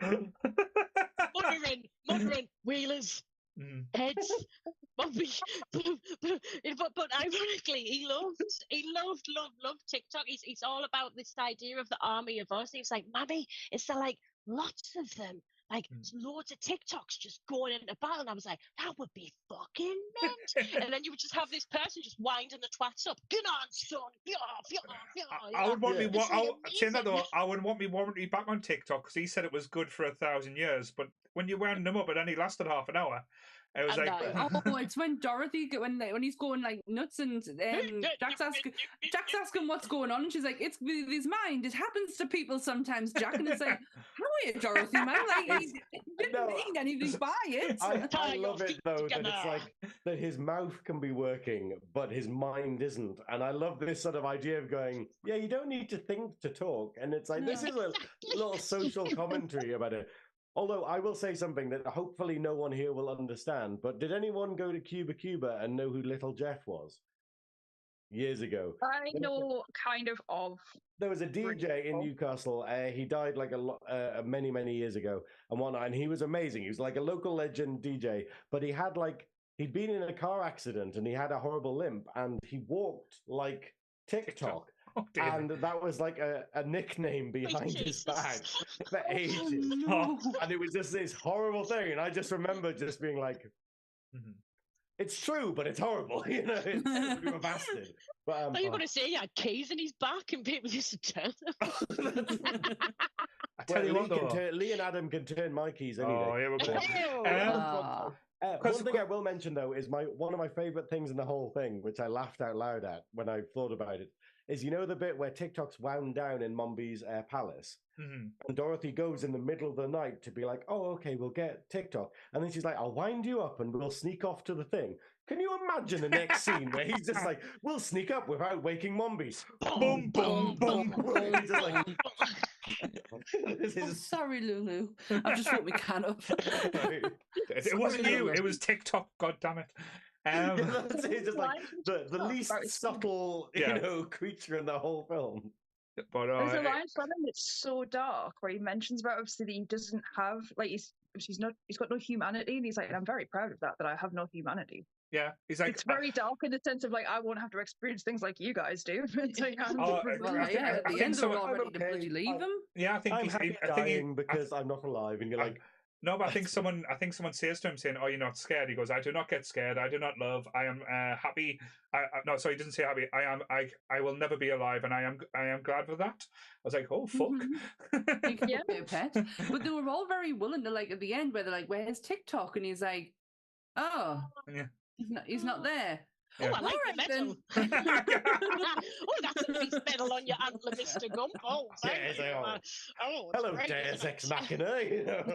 Putting all the story. But when it comes to like the other characters, like when we got imagine if it wasn't though. He just has this green medal, and she's like Oz, and it's like, no, now you turn into an object, Dorothy. Yeah, it's like fuck you. Reverse. Yeah. But I'm trying to think now. My brain's just went blank. But when we introduce a Jack. Wind my brain one up instead of wind your brain up. Can we talk about that fucking terrifying scarecrow man that comes out to help her? Because now that is fucking nightmare fuel. That can you imagine that? All the different characters of your fucking bed. Yeah, that's when the edibles kick in. When everyone starts looking like the scarecrow in this movie. Like, he looks fucking like. I understand where they were going, and obviously they had to keep away from the original concept look of Scarecrow. But holy shit, man, did you have to make him like, hey, Hey, There was very much nonce vibes coming from him just as say well. no yeah. to drugs. I'm getting the word Nonce. nonce. But No, yeah, I'd read about it. It's the whole reason why the original 3 were only shown right at the very end in a split second. Is that thing when they were going over budget. mhm. Yeah. They ran out of budget to kind of put the rest of them in, and even the Scarecrow, I think originally was going to have like a stop motion style face, so he would move, and then it was kind of like we're running out of time, running out of budget. Mhm. He's getting one flat face, and that'll have to do. Yeah. This is Just- all. That's why. He Do just you know looks what? 'Cause I surprised thought- every time he's like saw like something. really surprised. I thought it was more like a marketing thing. Like we could literally market this and sell it to children, and they'll fucking eat it up because he's got big, massive eyes. what That's where I thought surprises my me? head went to. Yeah, because like when you look at the characters as well, because remember this is the 80s, the time where everything was going to get made into a toy. They made cartoons just so they can sell toys. Yeah. Very little like things got like as like action figures or collectibles got made of this. Like because like let's be honest, like I love collecting shit. I would love to have like a TikTok like just to wind up like just to Yeah. see him go. That would like sell like hotcakes now. They But- were McDonald's Happy Meal toys before they existed. Were basically, I they? think. Yeah. Mhm. Yeah. But yeah, but going back you to kind of binned it One- off. sorry. One thing I Why wanted there's to no mention. merch? Did The they? studio just gave in and were kind of like, this isn't going to be great. Mhm. They put Oh, no right. promotion into the movie or anything like that. It had like a really short cinema release. This might be US versus UK. But yeah, they did kind of just pan it off of just kind of like, well, that's disappointing. Moving on. Oh well, at least it's Lucas's money that we're wasting, you know.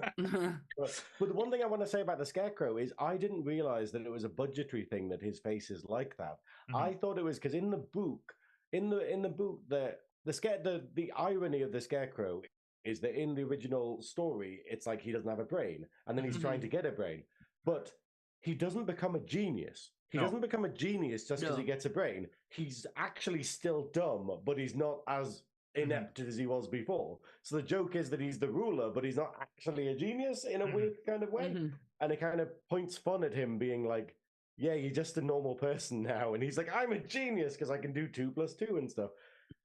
So I kind of thought it was like the vacant expression was kind of a reference to how he is a bit of an idiot, you know? Possibly. No, I quite like that though. Like if they did want to make it like that, because let's be honest, as Graeme said, he wasn't the sharpest tool, and the reason they made him king as well never really kind of made sense in my head.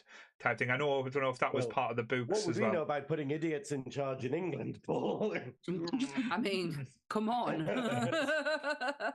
We had Boris Johnson as a prime minister. Fuck off, man. That still just doesn't seem real. Are you sure he No, the wasn't thing just is- a scarecrow in disguise?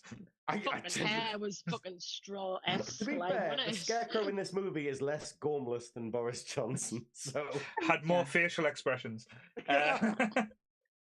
But like coming back to one of the characters like Jack, as Sammy said, when you first introduce him, he's so pure and so innocent, and his reference and Dorothy as "Are you my mommy?" type Oh, thing. can I it's- call you mom? And I Yeah. was just like, that No. just never sat well with No, me. it's, ever. I was just just it's like, the delivery of it.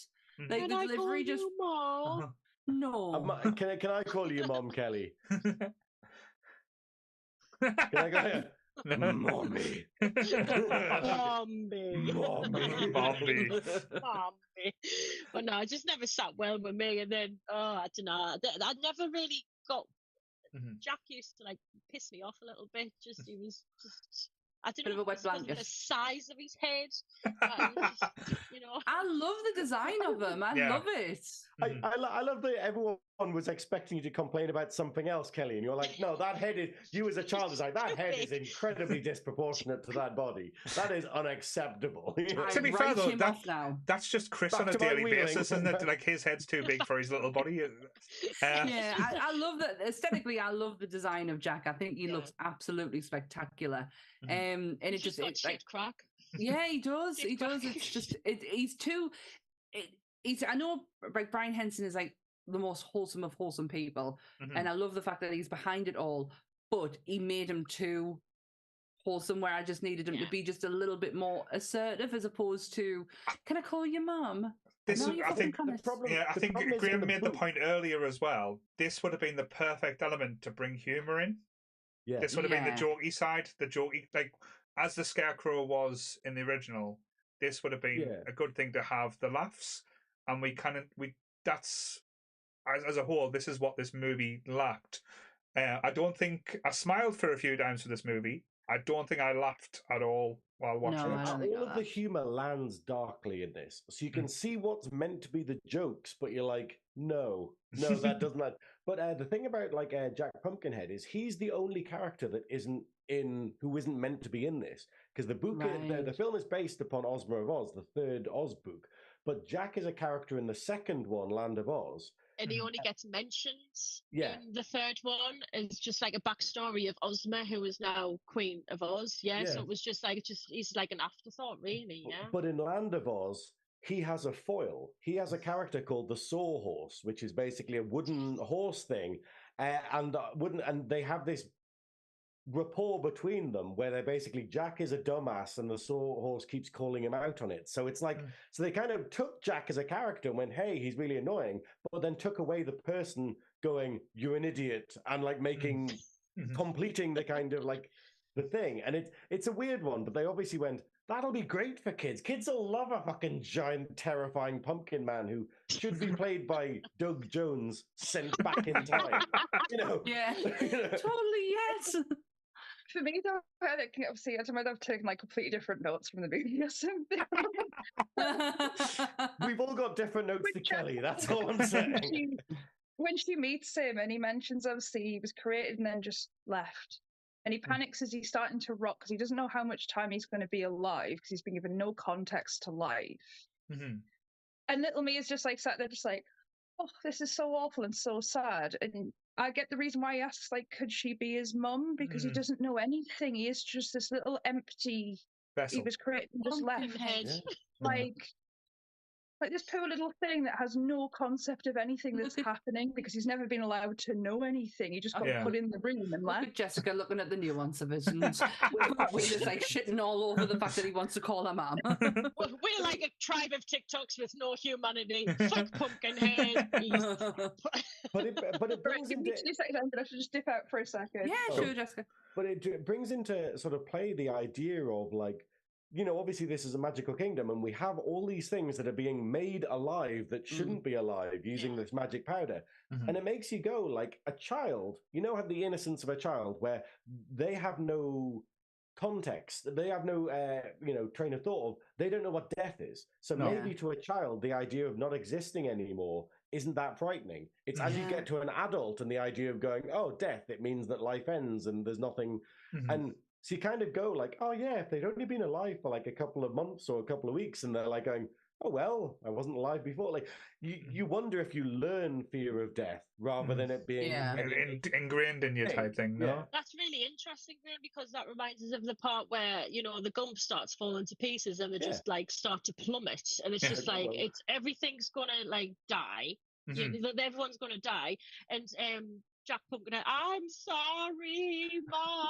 I can't be helped now. I know Dorothy's the most relaxed fall into her death. She's just like, oh, she's not even like terrified. She's like, da, da, da, da. It's like a lot of things don't face Dorothy in this movie. She's very calm. Did anyone else, when she was in the room trying to find the objects and she picks up the green emerald thing, did anyone else just go pure green?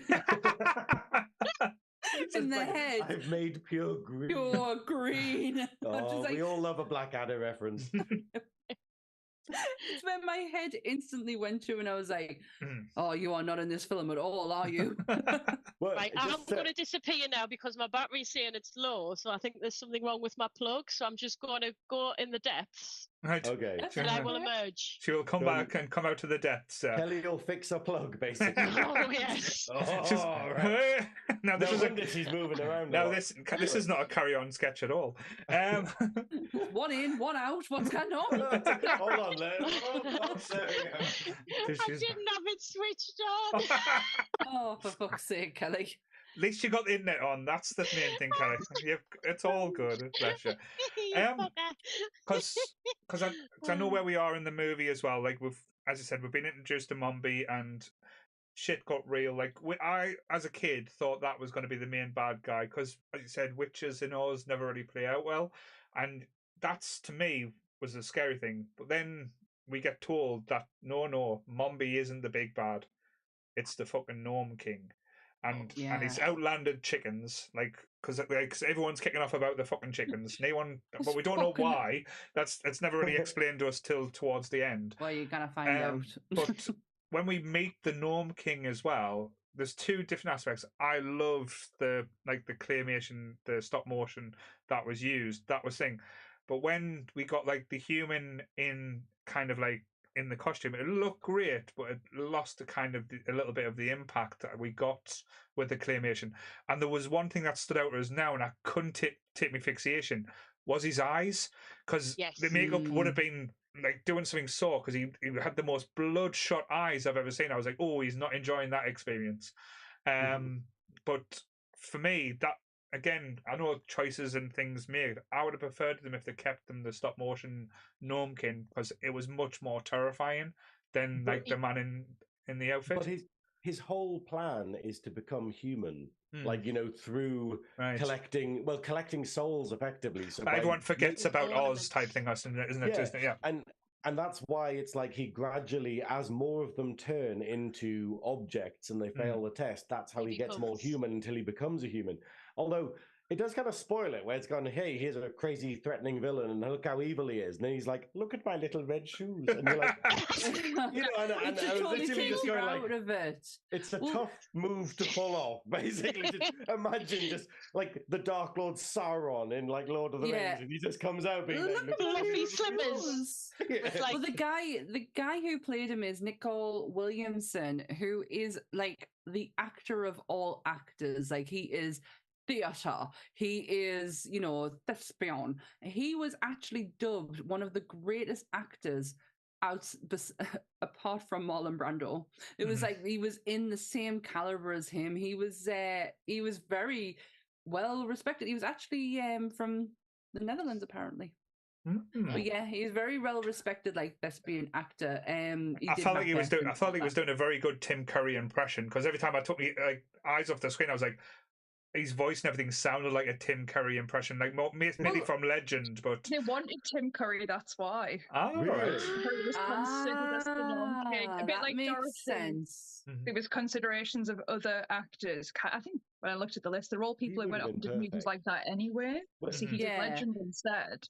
Right. Well, he's in Spawn, Paul. Spawn. He's in the Spawn movie. He's Cogliostro. Oh, is he the knight? Yes. Right. That's what he's been in. And Exorcist 3. So all good movies. Yeah. You can't have a gleaming resume, Sammy. It's a very dark scene though when he brings them all in, and he's just sending them all off to the death one by one. Yeah. Dorothy, keeping her comfortable.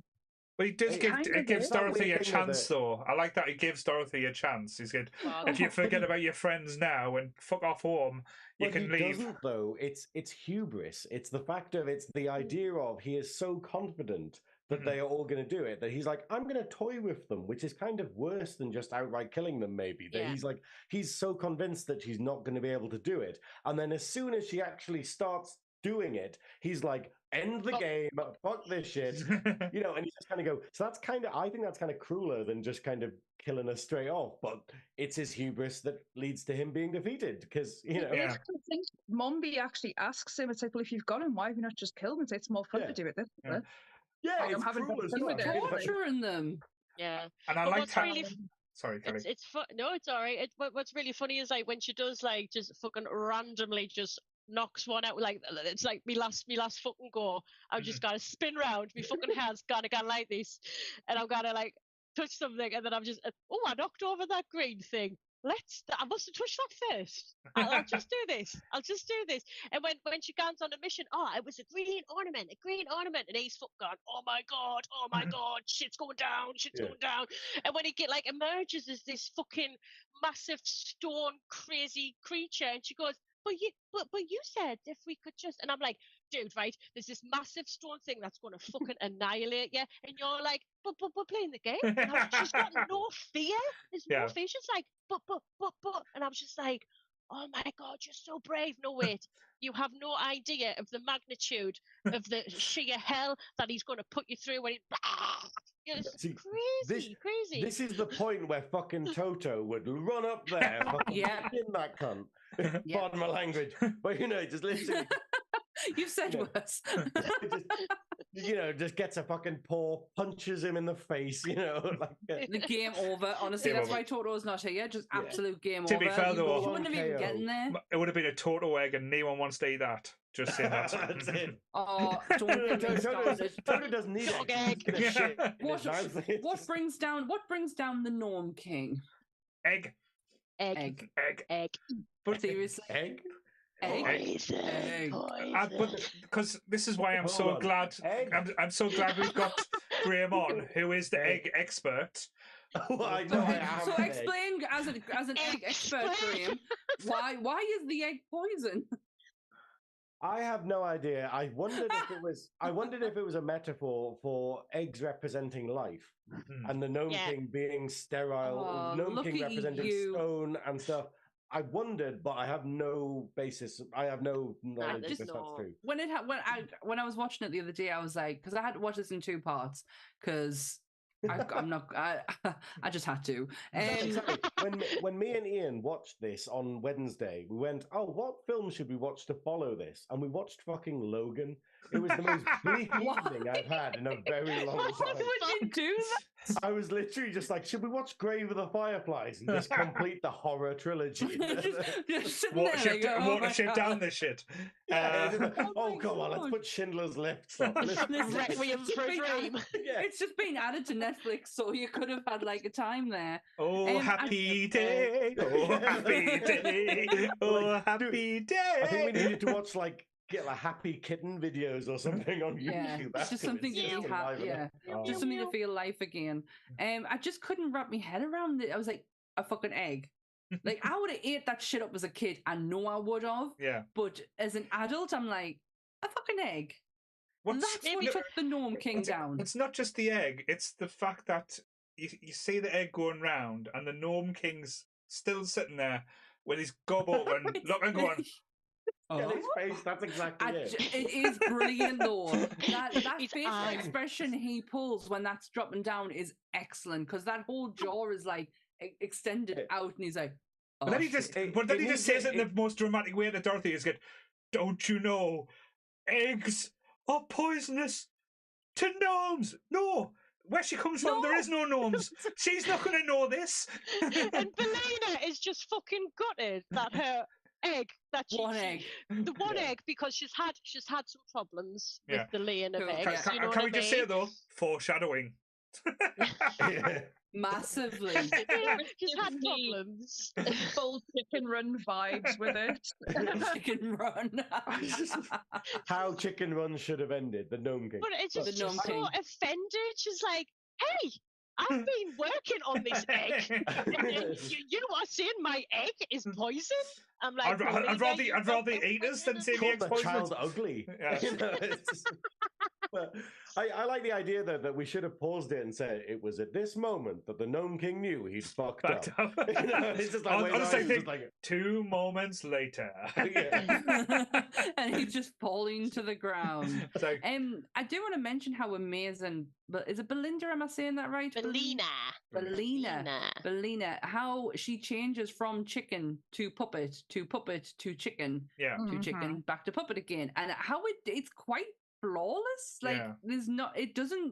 It's not dramatically like a huge difference of that's a real life chicken to oh shit, that's a puppet. I thought that was pretty flawless, that changeover. Yeah, if they did CGI it wouldn't have worked. You would have spotted it within like imagine making this, if this film got made now, the amount of CGI they would have filled it with. It would have been everything. The problem would be it wouldn't be immediately obvious, but like a year later it would be really obvious. It's like on Lord of the Rings, but we're just like, oh, it's so authentic, and then you're like, the lighting's off. And you don't notice that, that troll looks shit, and it's horrible. At least they didn't walk as much in this Light movie. Just saying. But yeah. Oh, that's so funny. The light. One thing it really is. If you watch it, all the problems with CG in most films is because the lighting isn't right, because they haven't been able to emulate what the natural context light of the room should be. Yeah. One thing I haven't mentioned, which I did found quite powerful in this movie, is because when we first meet Mombi, she's absolutely terrifying, and her first interaction with the Gnome King is just he treats her like a piece of shit, literally bow before me, lower than lower, and she's quite subservient towards him as well. So again, it shows you how scary and how powerful the actual Gnome King is. If he can get Mombi to kind of act in a certain way, that was quite well done, I thought. This is the thing, though. It's the idea. It's the parallels between the real life counterparts, and it's the fact of the head nurse is the scary one, but she's not the one doing the electroshock therapy. That is the nice, kindly doctor who is always nice to Dorothy. He's pointing out the stuff, but he's the bastard. He's the actual villain, and it means that it's not just the most evil person isn't the most obviously evil. It's the sort of and that's the thing. It's there's points where you actually feel sorry for him, because when he said those emeralds are actually mine and you took them from me, and I'm thinking, wait there, this twat's got a point, right? He's just in his little fucking cavern doing what he's doing, and then some twat, hi ho, give us those your damn fucking dwarfs emeralds. came into this movie again. You know what I mean? And it's just and you could kind of say, do you know what? He has got a point there. That's are you just thinking of that are you thinking that as an adult? Because I definitely wouldn't have been thinking that as a child. In my adult head, I'm like, yeah, you fucked up. You've done wrong there. I don't know, though, because I compare it to rich people, where it's the idea of where we have we have fucking rich fat cats being like, oh, they're taking too much of my money, or I'm having to pay too many taxes and stuff. And it's and Dorothy points out, but don't you have loads of emeralds? Can't you spare any? And he's like, I don't want to. So it is his kind of selfishness that's the problem, where he does have all this stuff, he is hoarding it. And so people just take it, which is again, our society will get to. And again, watching it now as an adult, I got the vibes from it, from what's been happening around the world, where we as being English, being the worst culprits of it, going around invading different countries and stealing their history and stealing their and taking artifacts that people think that now that these countries and these people are saying, look, we want our history back, and they go, no, they're in the museum. No, bitch, give us our fucking shit back. You arsehole. It's like the Gnome King's friggin' knickknacks, isn't it? It's just no, it's ours now. It's now museums. No, that was very much a my precious moment. I think that's the thing, though. But the whole Gnome King's thing is we find out that his actual intention is to become human by basically sacrificing everyone in Oz. So you assume that he becomes more powerful by everyone he turns to stone or turns into an object, like all the dancing girls and stuff in Oz. Lonely. And it's this idea going, that's his actual intention. So I think when he's talking about shit, though, I know, and he'd be if he has to sacrifice everyone, he's going to be very lonely. Wait, this is the whole thing. I was going to make a Warhammer reference there, but I'm not going to. But but it's the fact of basically so him talking about, oh, my justification is the jewels being stolen is bullshit. I think it's him going, oh, this is why I'm doing this thing, and it's actually because he's a dick. Again, he's just a pure asshole. It's with all types of power. It's let's make an excuse to go to war. It's like when we talked about the Starship Troopers episode. What did humanity smash the rock onto the Earth to cause them on purpose to say, oh, we need to go in war with these bugs? Again, it's that flip side of the coin. With most wars in the last probably 80 years or whatever, it's basically been hey, we need a war because it's really good for the economy and it's really good for making money off. So who's going to be the victim this time? And it is very much this kind of, oh, well, aren't wars brilliant because, they're so good for capitalism. And that's terrifying, but it feels a bit like, him going, oh, well, I'll mess them over because they stole some emeralds, which I didn't really care about. Yes. But the ending of The Gnome King was, watching it now, I probably didn't appreciate it as much as a kid. I was like, oh, he's just melting. But the sheer scope and like say the effects that they did, the practical effects, wow. like it's absolutely unbelievable and so well Unreal. done.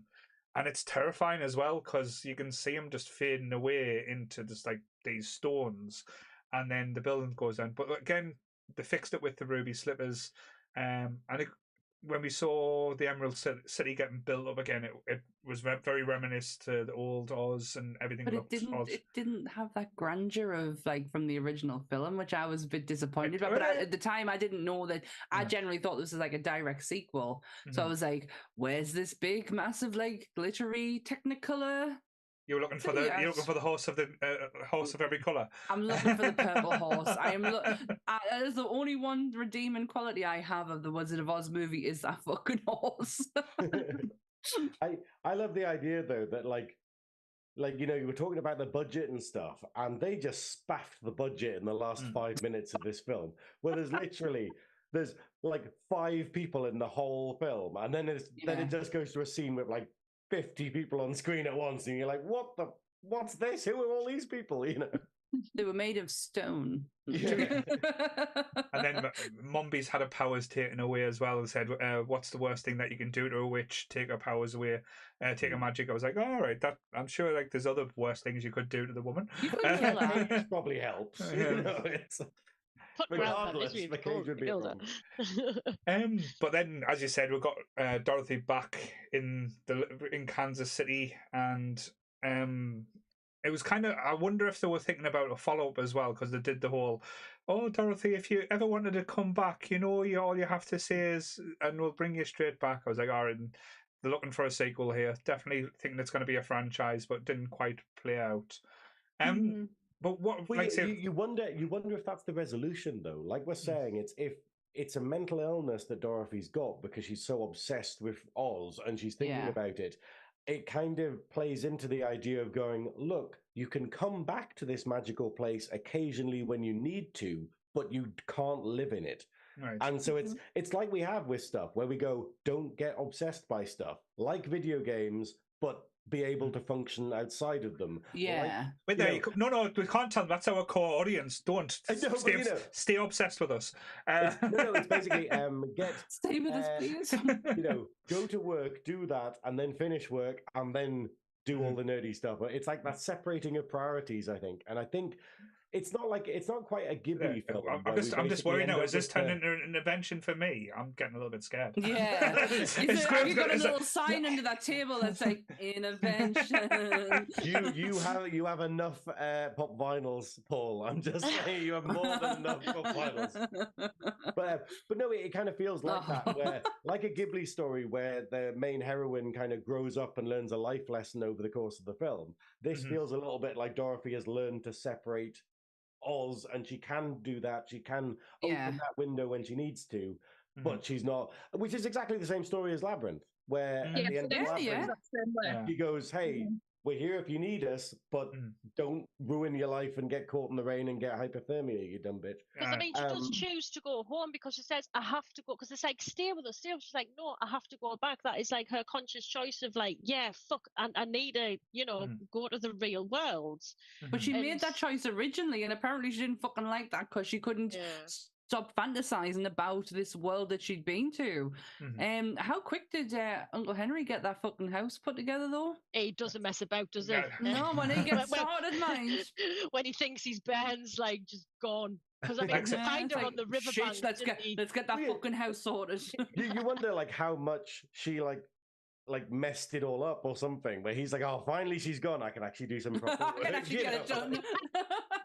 She's the Jar Jar Binks of the family, and he's trying to put a wall up, and she's just like, "Oh, I've smashed everything." Alone. One thing we didn't get an answer for, which again, I love the ending because you get a lot of closure, but the head nurse is getting taken away to jail, like locked up in the carriage. It's like, what did she do? Like literally, Kelly. It's the same concept at the end of the movie when you see what happened to them in Oz. The Gnome King died. They put her into a cage, and you see the parallel. That's how it happened. He died in the fire. They locked her up for bad practices. Obviously, I don't imagine you abused a lot of kids. Whatever happened, there was screaming at that asylum. That was it. Because there's a point where Ozma says, "That's like, we're there. I've got a note. the patients are damaged and locked in the cellar. So it's like almost like it put me in mind of people under the fucking stairs. Right. Tap the Kelly. bang, bing, bang, bosh, Wes Craven, you fucking legend. It's like, oh yeah, we've put these little headphones on people. Oh dear, we've fucked up a little bit here. Right. No, like I say, I missed that reference today, so I'm glad because like when I saw her getting drove off, I was like, wait there, people's taking people to get like to practices, which happened all the time in them days. I don't understand why she would have been locked up because technically she wasn't doing anything illegal.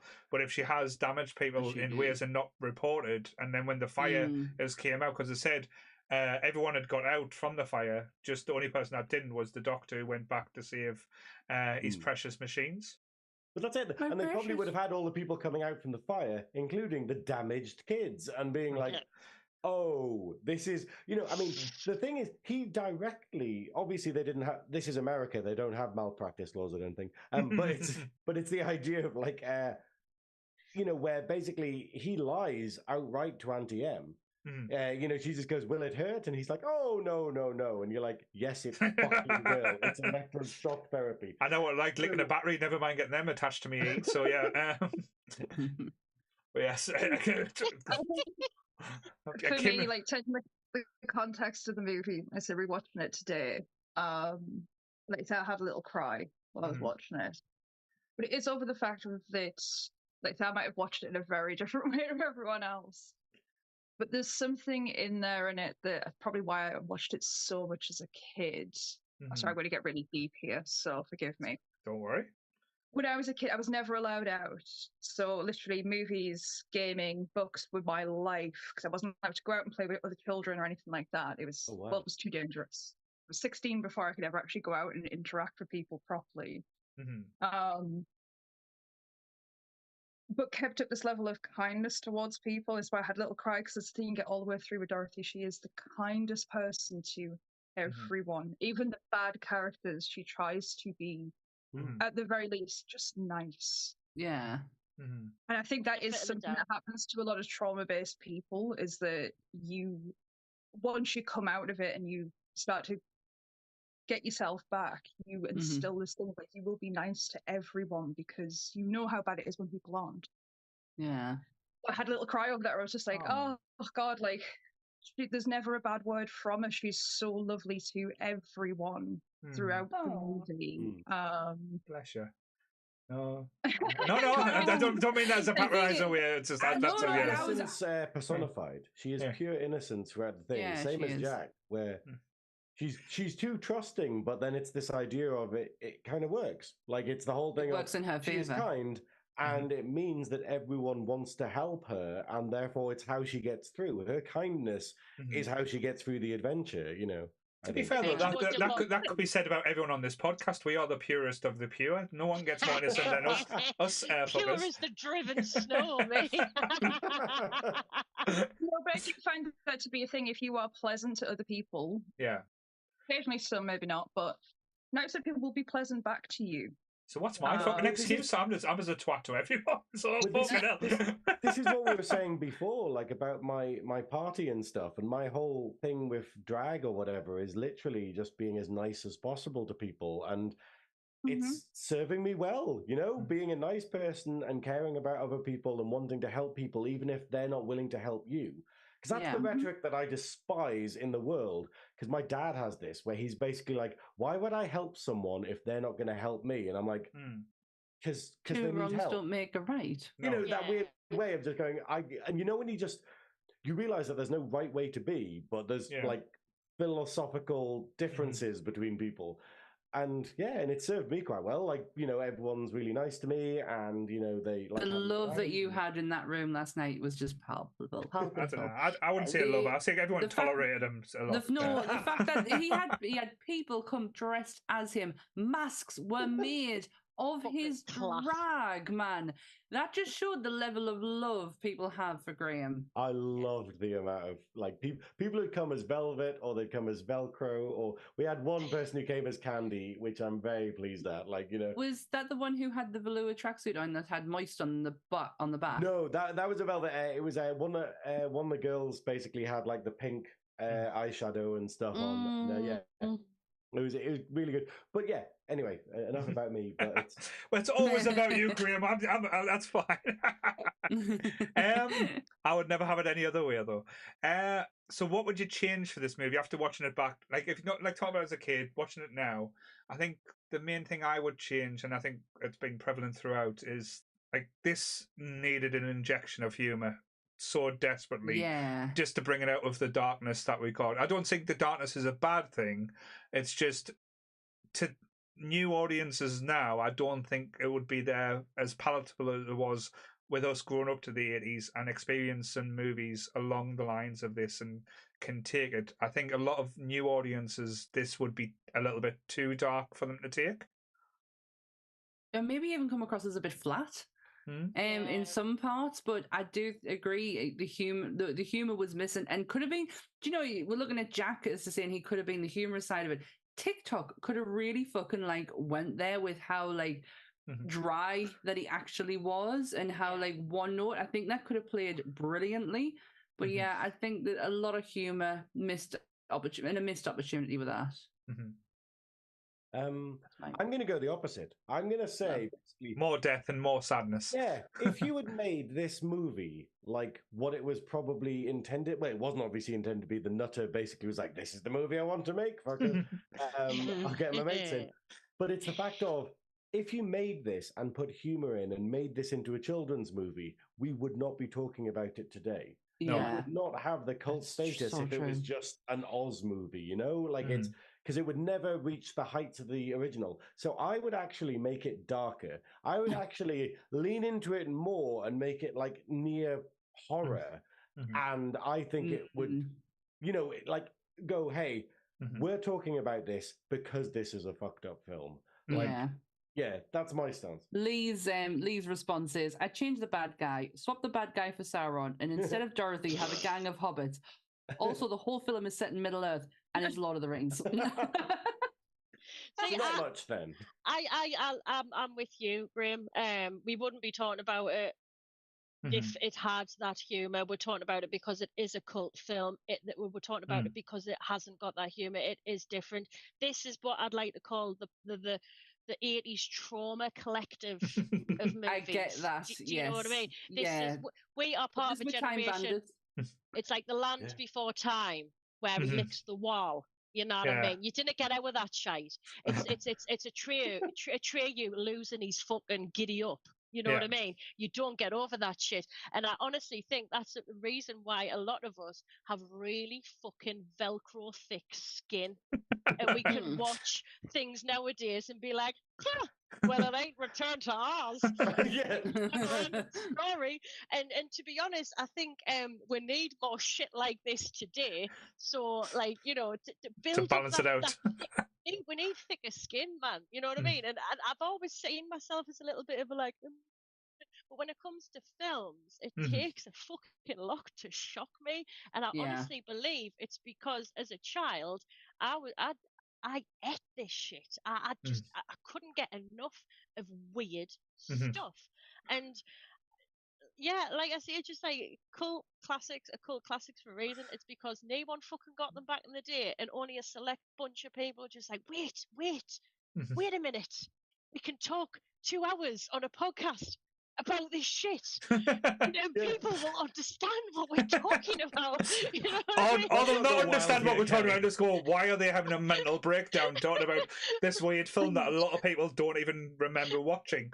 But I will say though, on the idea that, you know, I sometimes worry, you know, when you just go, am I just old? Well, I am now, I know that, and you know, but it's this idea of just like I don't understand trigger warnings. You know how like a lot of content nowadays for like, you know, younger viewers and like teenagers and stuff, where you have to put trigger warnings to say, hey, this includes death and stuff. And I don't get that because, like you say, Kelly, in the 80s, we were like going, oh, wow, there's just suicide just randomly in this scene here or something. And you're just going like stuff like the Children's Hour and stuff, where you see that and you're like, oh, that's the end. Jesus Christ. And you just kind of shit. And it shocked you, but you dealt with it and you got a thicker skin because of it. Like I had a thing probably 2 years ago now where we were reading like horror stories, okay? Where it's basically a gothic kind of theme night, and we were reading horror stories in drag. So it was like Lovecraft and Poe and stuff like that. Class. And then we were warned that we needed to say trigger warnings before the story in order for the audience who like could have been younger to know, oh, this includes self-harm, this includes suicide and stuff like that. And I'm like, that's the twist. You know, it's like you've just taken it all out. Yeah, if you kind of say like, oh yeah, the big twist of the story is obviously that he commits suicide. It's like, oh, by the way, this includes suicide, and it's like, this is. Well, I might as well not fucking tell the story. Consume media in that kind of way, but I don't know if this is just me being like old and being like, oh well, you know, kids are. It probably is the generation we came from, the movies that we grew up with. Because you are right, it made us into like. Would kids be watching horror at our age, or like we did, if it wasn't for the movies that we had at the time? We had it in our cartoons, man, for fuck's sake. Like, the likes of Watership Down, like, wrecked us. I think it's going to be to a point where, you know, when our grandparents were like, oh, we fucking love war. War was mint. Oh, we're going to be the ones. Do you know what? It was fucking great when lots of fucking dark shit happened in films. You don't get that anymore. You don't get... You need warnings that a dog's going to die. Do you remember that, horse? To be fair, they even have a whole website out to warn you about it if a dog dies. Imagine opening up Never-Ending Story and it has a screen coming up, warning includes horse death, and you're like, oh, well, you know. Oh, well, I'm not watching that. From the beginning. Oh, I fell in love with that horse, but I think my sort of wording at the end would be, very much the same sort of thing. I'd kind of like people to watch it without just kind of going, oh, wheelers, and it's like, no, go watch the movie and appreciate the work that went into a movie like that. No, definitely.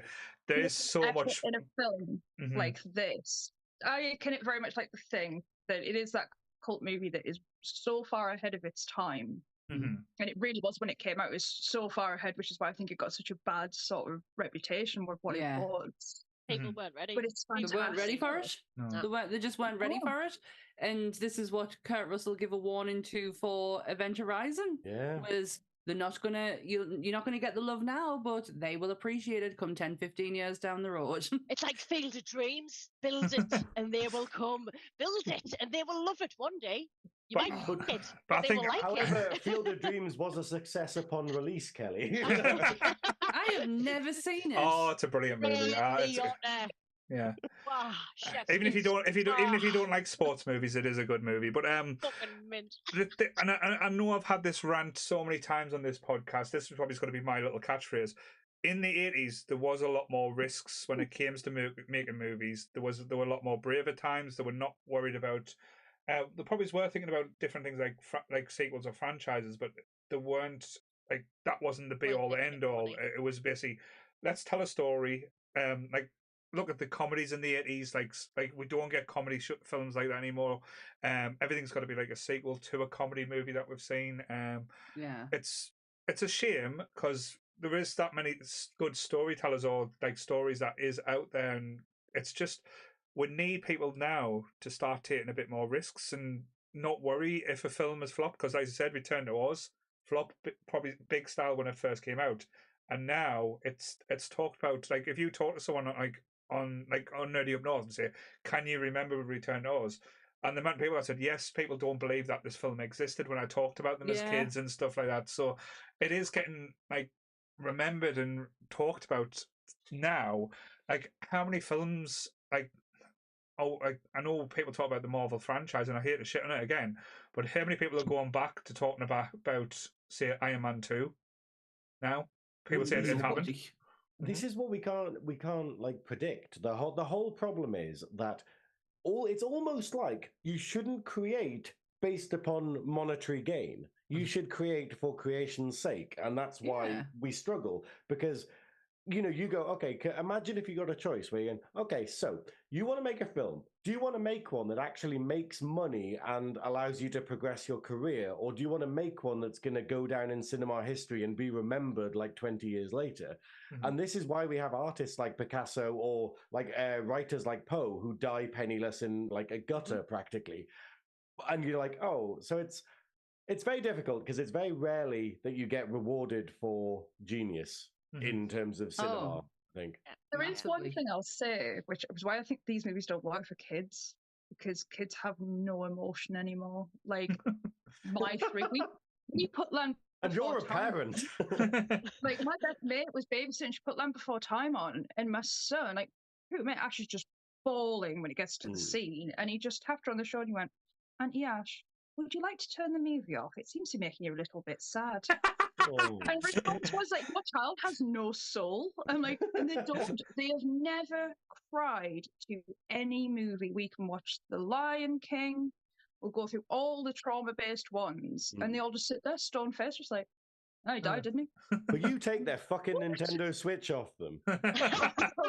You know who I blame? I blame that fucking pig, Peppa Pig. You twat. Peppa Pig was like, "Go, children, hate empathy."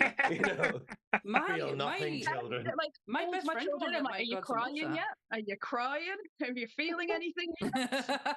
You know what? Kids need to be brought up bit. more on Button Moon. That's what we need to bring back. Button Fuck Moon. off. You're just Fucking showing out Moon. fucking age there. Back when, Mr. Button Moon will follow Mr. Spoon Button Moon.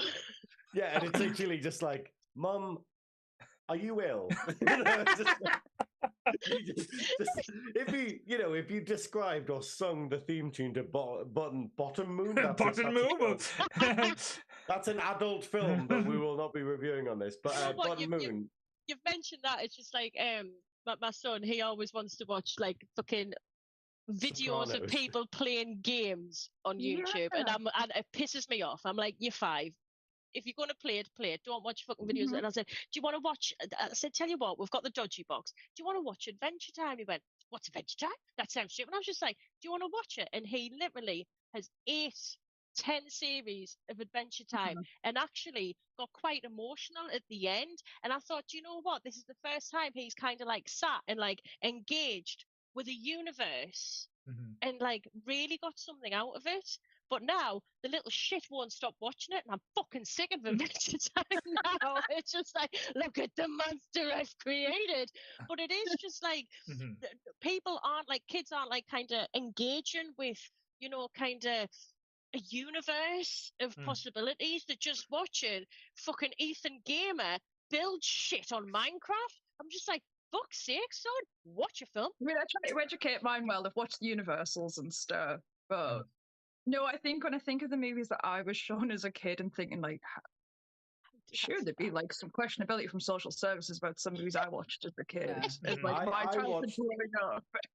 I saw Predator when I was like 7. I think.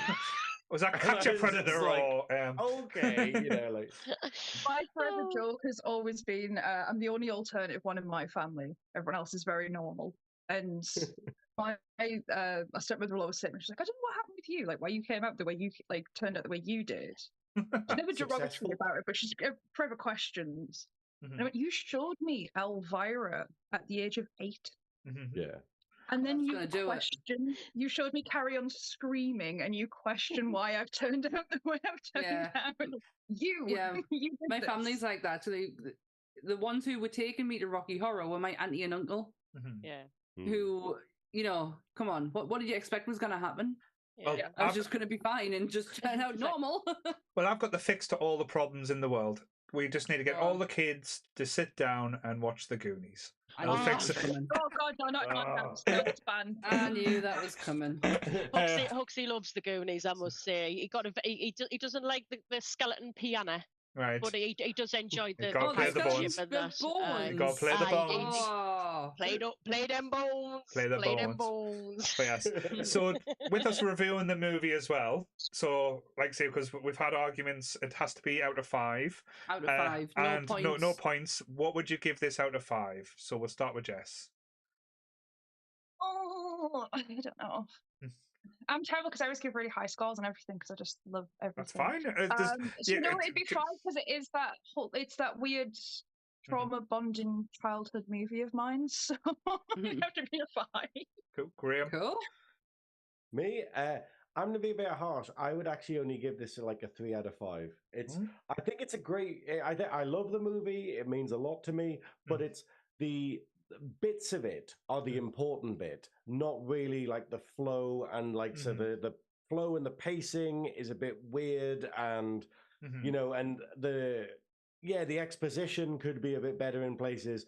I think it deserves a lot higher than that, but because I'm like Jess, where I would probably give everything really high mark.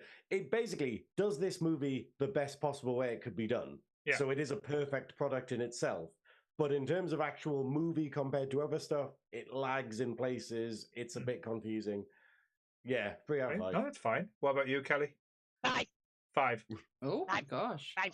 No, it's one of my favorite films. It was one of my go-to films as a child, and I look back, and it's not just.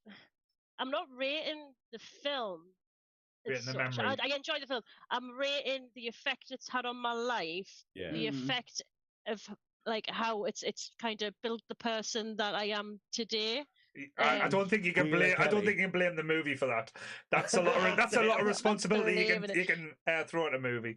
No, it's just the fact that, like, you know, I used to have a little bit like Jesse. The escapism was through films. I didn't really play with the Pennywellian cretins that lived around me, because they were all like, you know, smoking and drinking from the age of 6, you know what I mean? Whereas I was the weird kid who, you know, walked around Pennywell on stilts. So films were my go-to, and this it almost felt like this film was made for me. Even though, like, you know, like my head, oh my god, it's so big, I can't get it through this door. No, and I know there's like people out there exactly with the same sort of mindset. Like, that fucking spoke to me as a child, and it will always leave a lasting impression on us. And even when I'm like in an old people's home full of dementia, I will be getting wheelchairs and having one on each limb, trying to be some sort of wheeler. Of course you will. Old wheeler Kelly. Of course you will. And I love that. I'll always remember it. What about you? Oh my god, I'm looking at the same care home as you then. I think we all do. That's all right. I'll be dead. I'll be dead by then. It's fine. Is this how the asylum burned down? Because Kelly and Jess Kelly was there. No, they are the fire starters, the wicked fire starters. What about you, Sammy? Well, I'm sorry, but I'm going to have to go with a 2 out of 5. Oh. It's not one of my favorites. It does give me a bit of trauma in respect to it does fit into the wheelhouse of the likes of Neverending Story and Time Bandits. Because I fucking hate that film. It scared the shit out of us. So yeah, it's not one of me good. And honestly, I cannot see myself watching this ever again. That's fair enough. Like I say, it's not a movie I would put on. It's a movie I'll watch occasionally, but it's not a it's on Disney film Plus for me. You know? If anyone's interested to watch it, it is on Disney Plus at the moment. That's cool. I would probably score the same as Graeme, 3. If I was going to go like put the nostalgia sunglasses on, it would probably be a 4. But 3, like say when I look at like the practical effects, the actual look and aesthetics, and the horror aspect, because to be fair, I would class this as a horror movie, because it is scary at times and there's so many different horror elements. I would say it's probably a 3. The acting, let's be honest, isn't great, and again, there's certain elements that could be added to it, where it would make it a lot more funnier and stuff like that. But yeah, so I would probably say it was a 3. Being honest with you now. It's a film I think shouldn't and should never even be thought of as being remade as well. I don't think it needs to. It can live up and a lot of things with the practical effects. I don't think the practical effects could be done better. No, I don't think you're. No, I think they could. Cool. It's one of those films which is difficult to place, like Rocky Horror, where I thought this was a 70s film because how do you place it? Like in terms of the actual everything in Oz is its own kind of thing, and then everything in the real world, because it's literally set in the Great Depression. I'm like, so in terms of the practical effects and the camera work and stuff, I was like, I don't know. This could be 60s, it could be 70s, it could be 80s, and then clearly it's 80s when you get told, but like, yeah. And that's kind of wonderful that it's become timeless because it's been so well done with practical effects. I think we should do another review, but compare this to The Wiz with Michael Jackson and see how it holds how that holds up. I don't think that would go down very well. Let's not mention going down in that context. No, absolutely not. But yes. But right. yes. So yes. Well, one thing before we finish, a fact about the film that I just want to point out, okay, is in the books, the weirdest thing, okay, is in the Land of Oz, the protagonist isn't Dorothy. The second book out of the Oz series, it's not Dorothy, it's a boy called Tip. And Tip is basically the assistant of Mombi, and Mombi's like an old witch kind of thing. And then the twist at the end, because obviously all the stuff that happens in Ozma of Oz happens in this. So basically, during the story, Tip makes Jack Pumpkinhead using the powder of life, and then they go on this big adventure and stuff, and they end up there's if I remember correctly, there's basically an army of women, which is very strange. But basically, all of that happens. And then at the end of the film, it turns out that when they defeat Mombi, it turns out Mombi used magic to make Tip into a boy, and that Tip is actually Ozma. All right. So basically, yeah, and it's this weird sort of LGBT thing of going, hang on, so Tip is literally referred to through the entire story with he, him pronouns. And then at the end, you just go, oh, it's actually Ozma. And that obviously gets recycled in this film where it kind of goes, yeah, okay, Mombi, even though she's a different character in this, she's the one holding Ozma prisoner in a way. And then, yeah, and also Ozma created Jack, even though it was Tip in the books.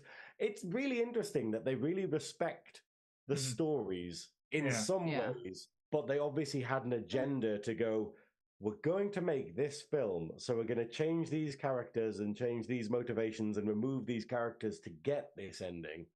Yeah. I think if they went ad verbatim with Baum's books, fuck me, it would have been culty as shit because no one would have understood anything. They would have been sitting in the cinema going, "What the fuck is this?" It would have been like Adventure Time.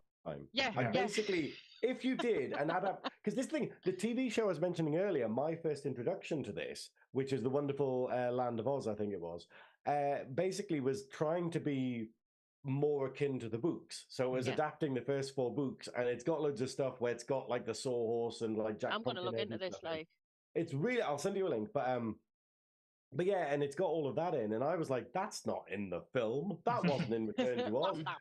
And it was kind of cool, but it worked. It worked as a kids' cartoon series, and it's weird that with these not being public domain now because the rights aren't owned by anyone. Why nobody has done this? Why every adaptation of Oz isn't the actual books for kids?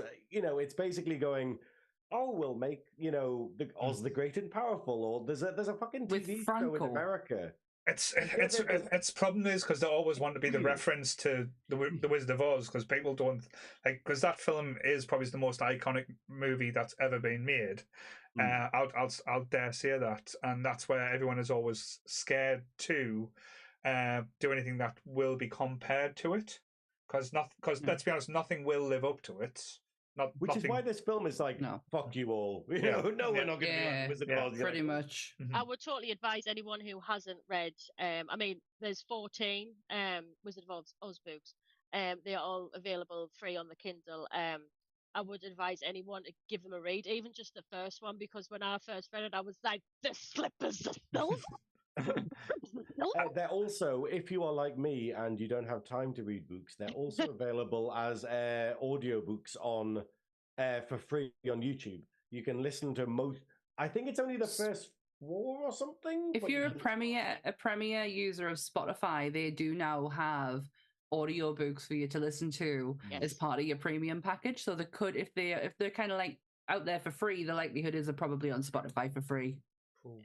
Very good. But yes, so rounding up now. So thank you very much, guys. We have got a busy week for you. So yeah, we do. We are going to change it. We are going to change the schedule around a little bit as well. But kicking it off tomorrow, the partner in crime there, Sammy, tell us what to expect from tomorrow night. Well, if I get the title wrong, or I might get it right this time, because I've been calling this movie The Colour Out of Purple. That is not what the title is called at all. It's called A Colour Out of Space.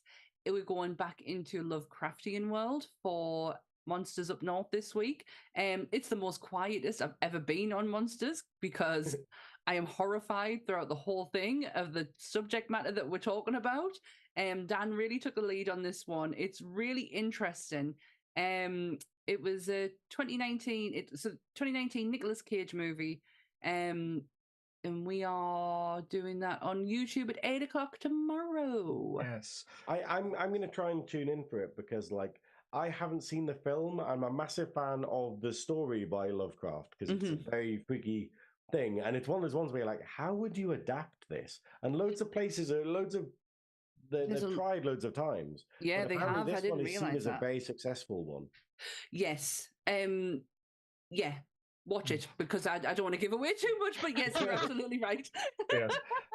So that's tomorrow night. On Tuesday, we aren't going to be live. We are going to be recording an episode, but that will be coming out at a later date. Wednesday, we believe Jake and Adam will be back for Ramblecast, so they will be giving you the nerdy news. Thursday, we believe we possibly might have a Gigs Up North. That's if everything goes well with Kirky. So the Gigs Mistress will be returning this Thursday. Friday, we've got some podcast about this shit show called Star Trek that nobody watches. Star Wars? Some of it, Babylon 5 or something, you know. Yeah, Babylon. Need fucking watch Babylon 5. I'm not letting you get away with that one. It's actually quite good though. We actually have one of the greatest films. Like we're doing a full film review, not a it's the Final Frontier we are doing. Star Trek The Final, or as Goodwill put on the poster in the episode, Le Ultime Frontier. All right, so he's got the French version. Yeah, he just got the poster from the shit Canadian version. All right. That's on Friday.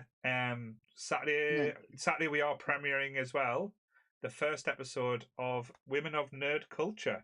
So we have Sammy, Bex, and Sarah talking about what basically women inspired them to become nerds. So so that'll be quite interesting. And then we are back on Sunday, me, Sammy, Jessica, Donna and Sonia, where we're talking about one of my favourite Kevin Smith movies, Mallrats. Would you like a chocolate pretzel? But yes. Are you going to do a whole section where we just stare at the magic eye puzzle and try and see just see if we can see a schooner? It's a schooner. It's a sailboat. A schooner. I love it. Obviously, I'm not on that episode, but I love it where basically he just kicks the easel down. Like just the rage action he has. But it's like at the end when it says, Ethan finally sees the sailboat and he goes, "Really? Yeah." But yeah, so that's next Sunday. That's next week. So please remember to like, share, and subscribe. Hit the notification bell so you don't miss out on any future episodes from the Nerdy Up North crew. All audio from this week's episodes will be available from anywhere you get your podcast from on Tuesday. And as with every episode now, we need a message from Lee. So here's Lee coming for you. So unfortunately, you won't hear it. You can just see there, Graeme, so it's fine. As Kelly did, that's enough, isn't it? Yeah. Why do we need to push that thumbs up button anyway? Rabbit, put your hand on that wall. Is he talking? He is. We won't hear it though, unfortunately. It's on the podcast. But they can't hear us talking over the top of Lee. You will hit that like button, or I will disable your hand. I love Lee. Lee is just like I can't sum him up at all. To give Kelly context, basically, Lee's telling everyone to like and subscribe. In Lee's way. I say. Yes. So yes, that is going to be the feature going forward. That way we do it at the end of every episode. So thank you for that magic thing you give us, Lee. Yep. But yes. So other than returning next week, Jessica, have you got anything else planned? Have you got anything to promote? Not that I can think of. Oh well. Oh well. I don't know, cons coming up or anything, or are you going to be at SunnyCon? I've never done SunnyCon. I've never been, so I don't know anything about it. We're going on this Saturday, so you're welcome to join us. Let me know details and dates. Will things do. Like that, and if it's the stars align. Yes. So yes, if any nerds are watching out there, there is an anime convention coming up in the next few weeks called SunnyCon. We are going to be on the Saturday. If you want to meet up with us You get a lick a Lee, so it's always good. Ew. Ew. I think the problem is you kept threatening to lick Goodwill, and Goodwill was really resistant to the idea, and it was good. But then Lee would just be like, "Yeah, But he cool, go fucking on." just fall into it. Yeah. He really would. Like, it's fine, it's fine. What would Lee taste of, though? Probably his pain and regret, but yeah. I hope to Shame. find out. Shame, you Lee. What have you, Graeme? You're ever so busy as well, so what have you got I planned? am. Oh my god! Like I have so much stuff. I've got to program an online store tomorrow, which should be fun. We're also planning a show at Prohibition, which is a vintage 1920s themed bar through Newcastle upon Tyne, and it is basically it's going to be a murder mystery night, but a drag murder mystery night called Slagatha Christie and and the Polari Peril. I'll not bring my mother to that. She is an Agatha Christie fan, but she might be like a bit out of her depth. It will be a bit. It will be silly. It's obviously over 18s only, but yeah. So working it out. Obviously, there's still a lot of stuff to do, and we've only got about a month to do it, which is going to be fun. But yeah, we've got that. But also last night at my 40th birthday party, we were raising money for my mixed drag Great Britain campaign, basically. So if you want to help me out, if you've liked me on this and you want to help me out and you want to donate to two wonderful causes, which are the Charlie and Carter Foundation and Pride Action North, you can go to thevelvetsnatch.com/donate and that'll explain everything. Merch is coming later, but I need to program this bloody store first. There we go. That's my bit. Watch tracking because it's good. It's all right. That's it's fun. What were you, Kelly? Anything to promote other than just your life? Yes, there's books. Books exist, and I read them and I talk about them occasionally. Yes, we do have Nerdy Up North book group where I've just got a habit of posting fucking bookie memes and laughing to myself about them. And I laugh at them. I know, but no, to be honest, this week is half term, so I'm ready for my brain to start pouring out of my own ears, as I have two children to entertain. But I do have an exciting weekend planned. I'm getting shot of my husband for a couple of days. He's going to see Tool, so sayonara. Suggesting murder. Toodaloo. And I'm also doing a little bit of roller derby off skate. God! I am benching. So that it's basically me shouting at them, "Jammer, call it!" So I'm doing that at Newcastle. I'm doing it for the Northern Rogues. They're playing a game against Tyne and Fear B team. And I've not benched for about 4 years. So I'm welcome hoping back to Derby. I'm a bit nervous, like I'm just like, but I can be quite forceful and shouty. Kelly, I would not say anything Kelly? different. Shock. So it's going to be strange doing that because obviously I used to be on wheels, but because of injury I'm not able to do that. But I'm looking forward to it. I'm nervous, will I remember all the rules? Will people listen to me? They better fucking listen to me. They will listen Kelly, to you. just do me a favour though. If you ever do get the skates back on, will you do your Wheeler impression just to scare them and wear like a mask and do the whole shebang? That would be hilarious. But I would do that anyway. Yes. But again, just remember. Like I said, just to end this on a high note, this episode has been dedicated to the lovely Joanne. So same bat time, same bat channel. Stay nerdy, everyone. Bye. Bye. Miles?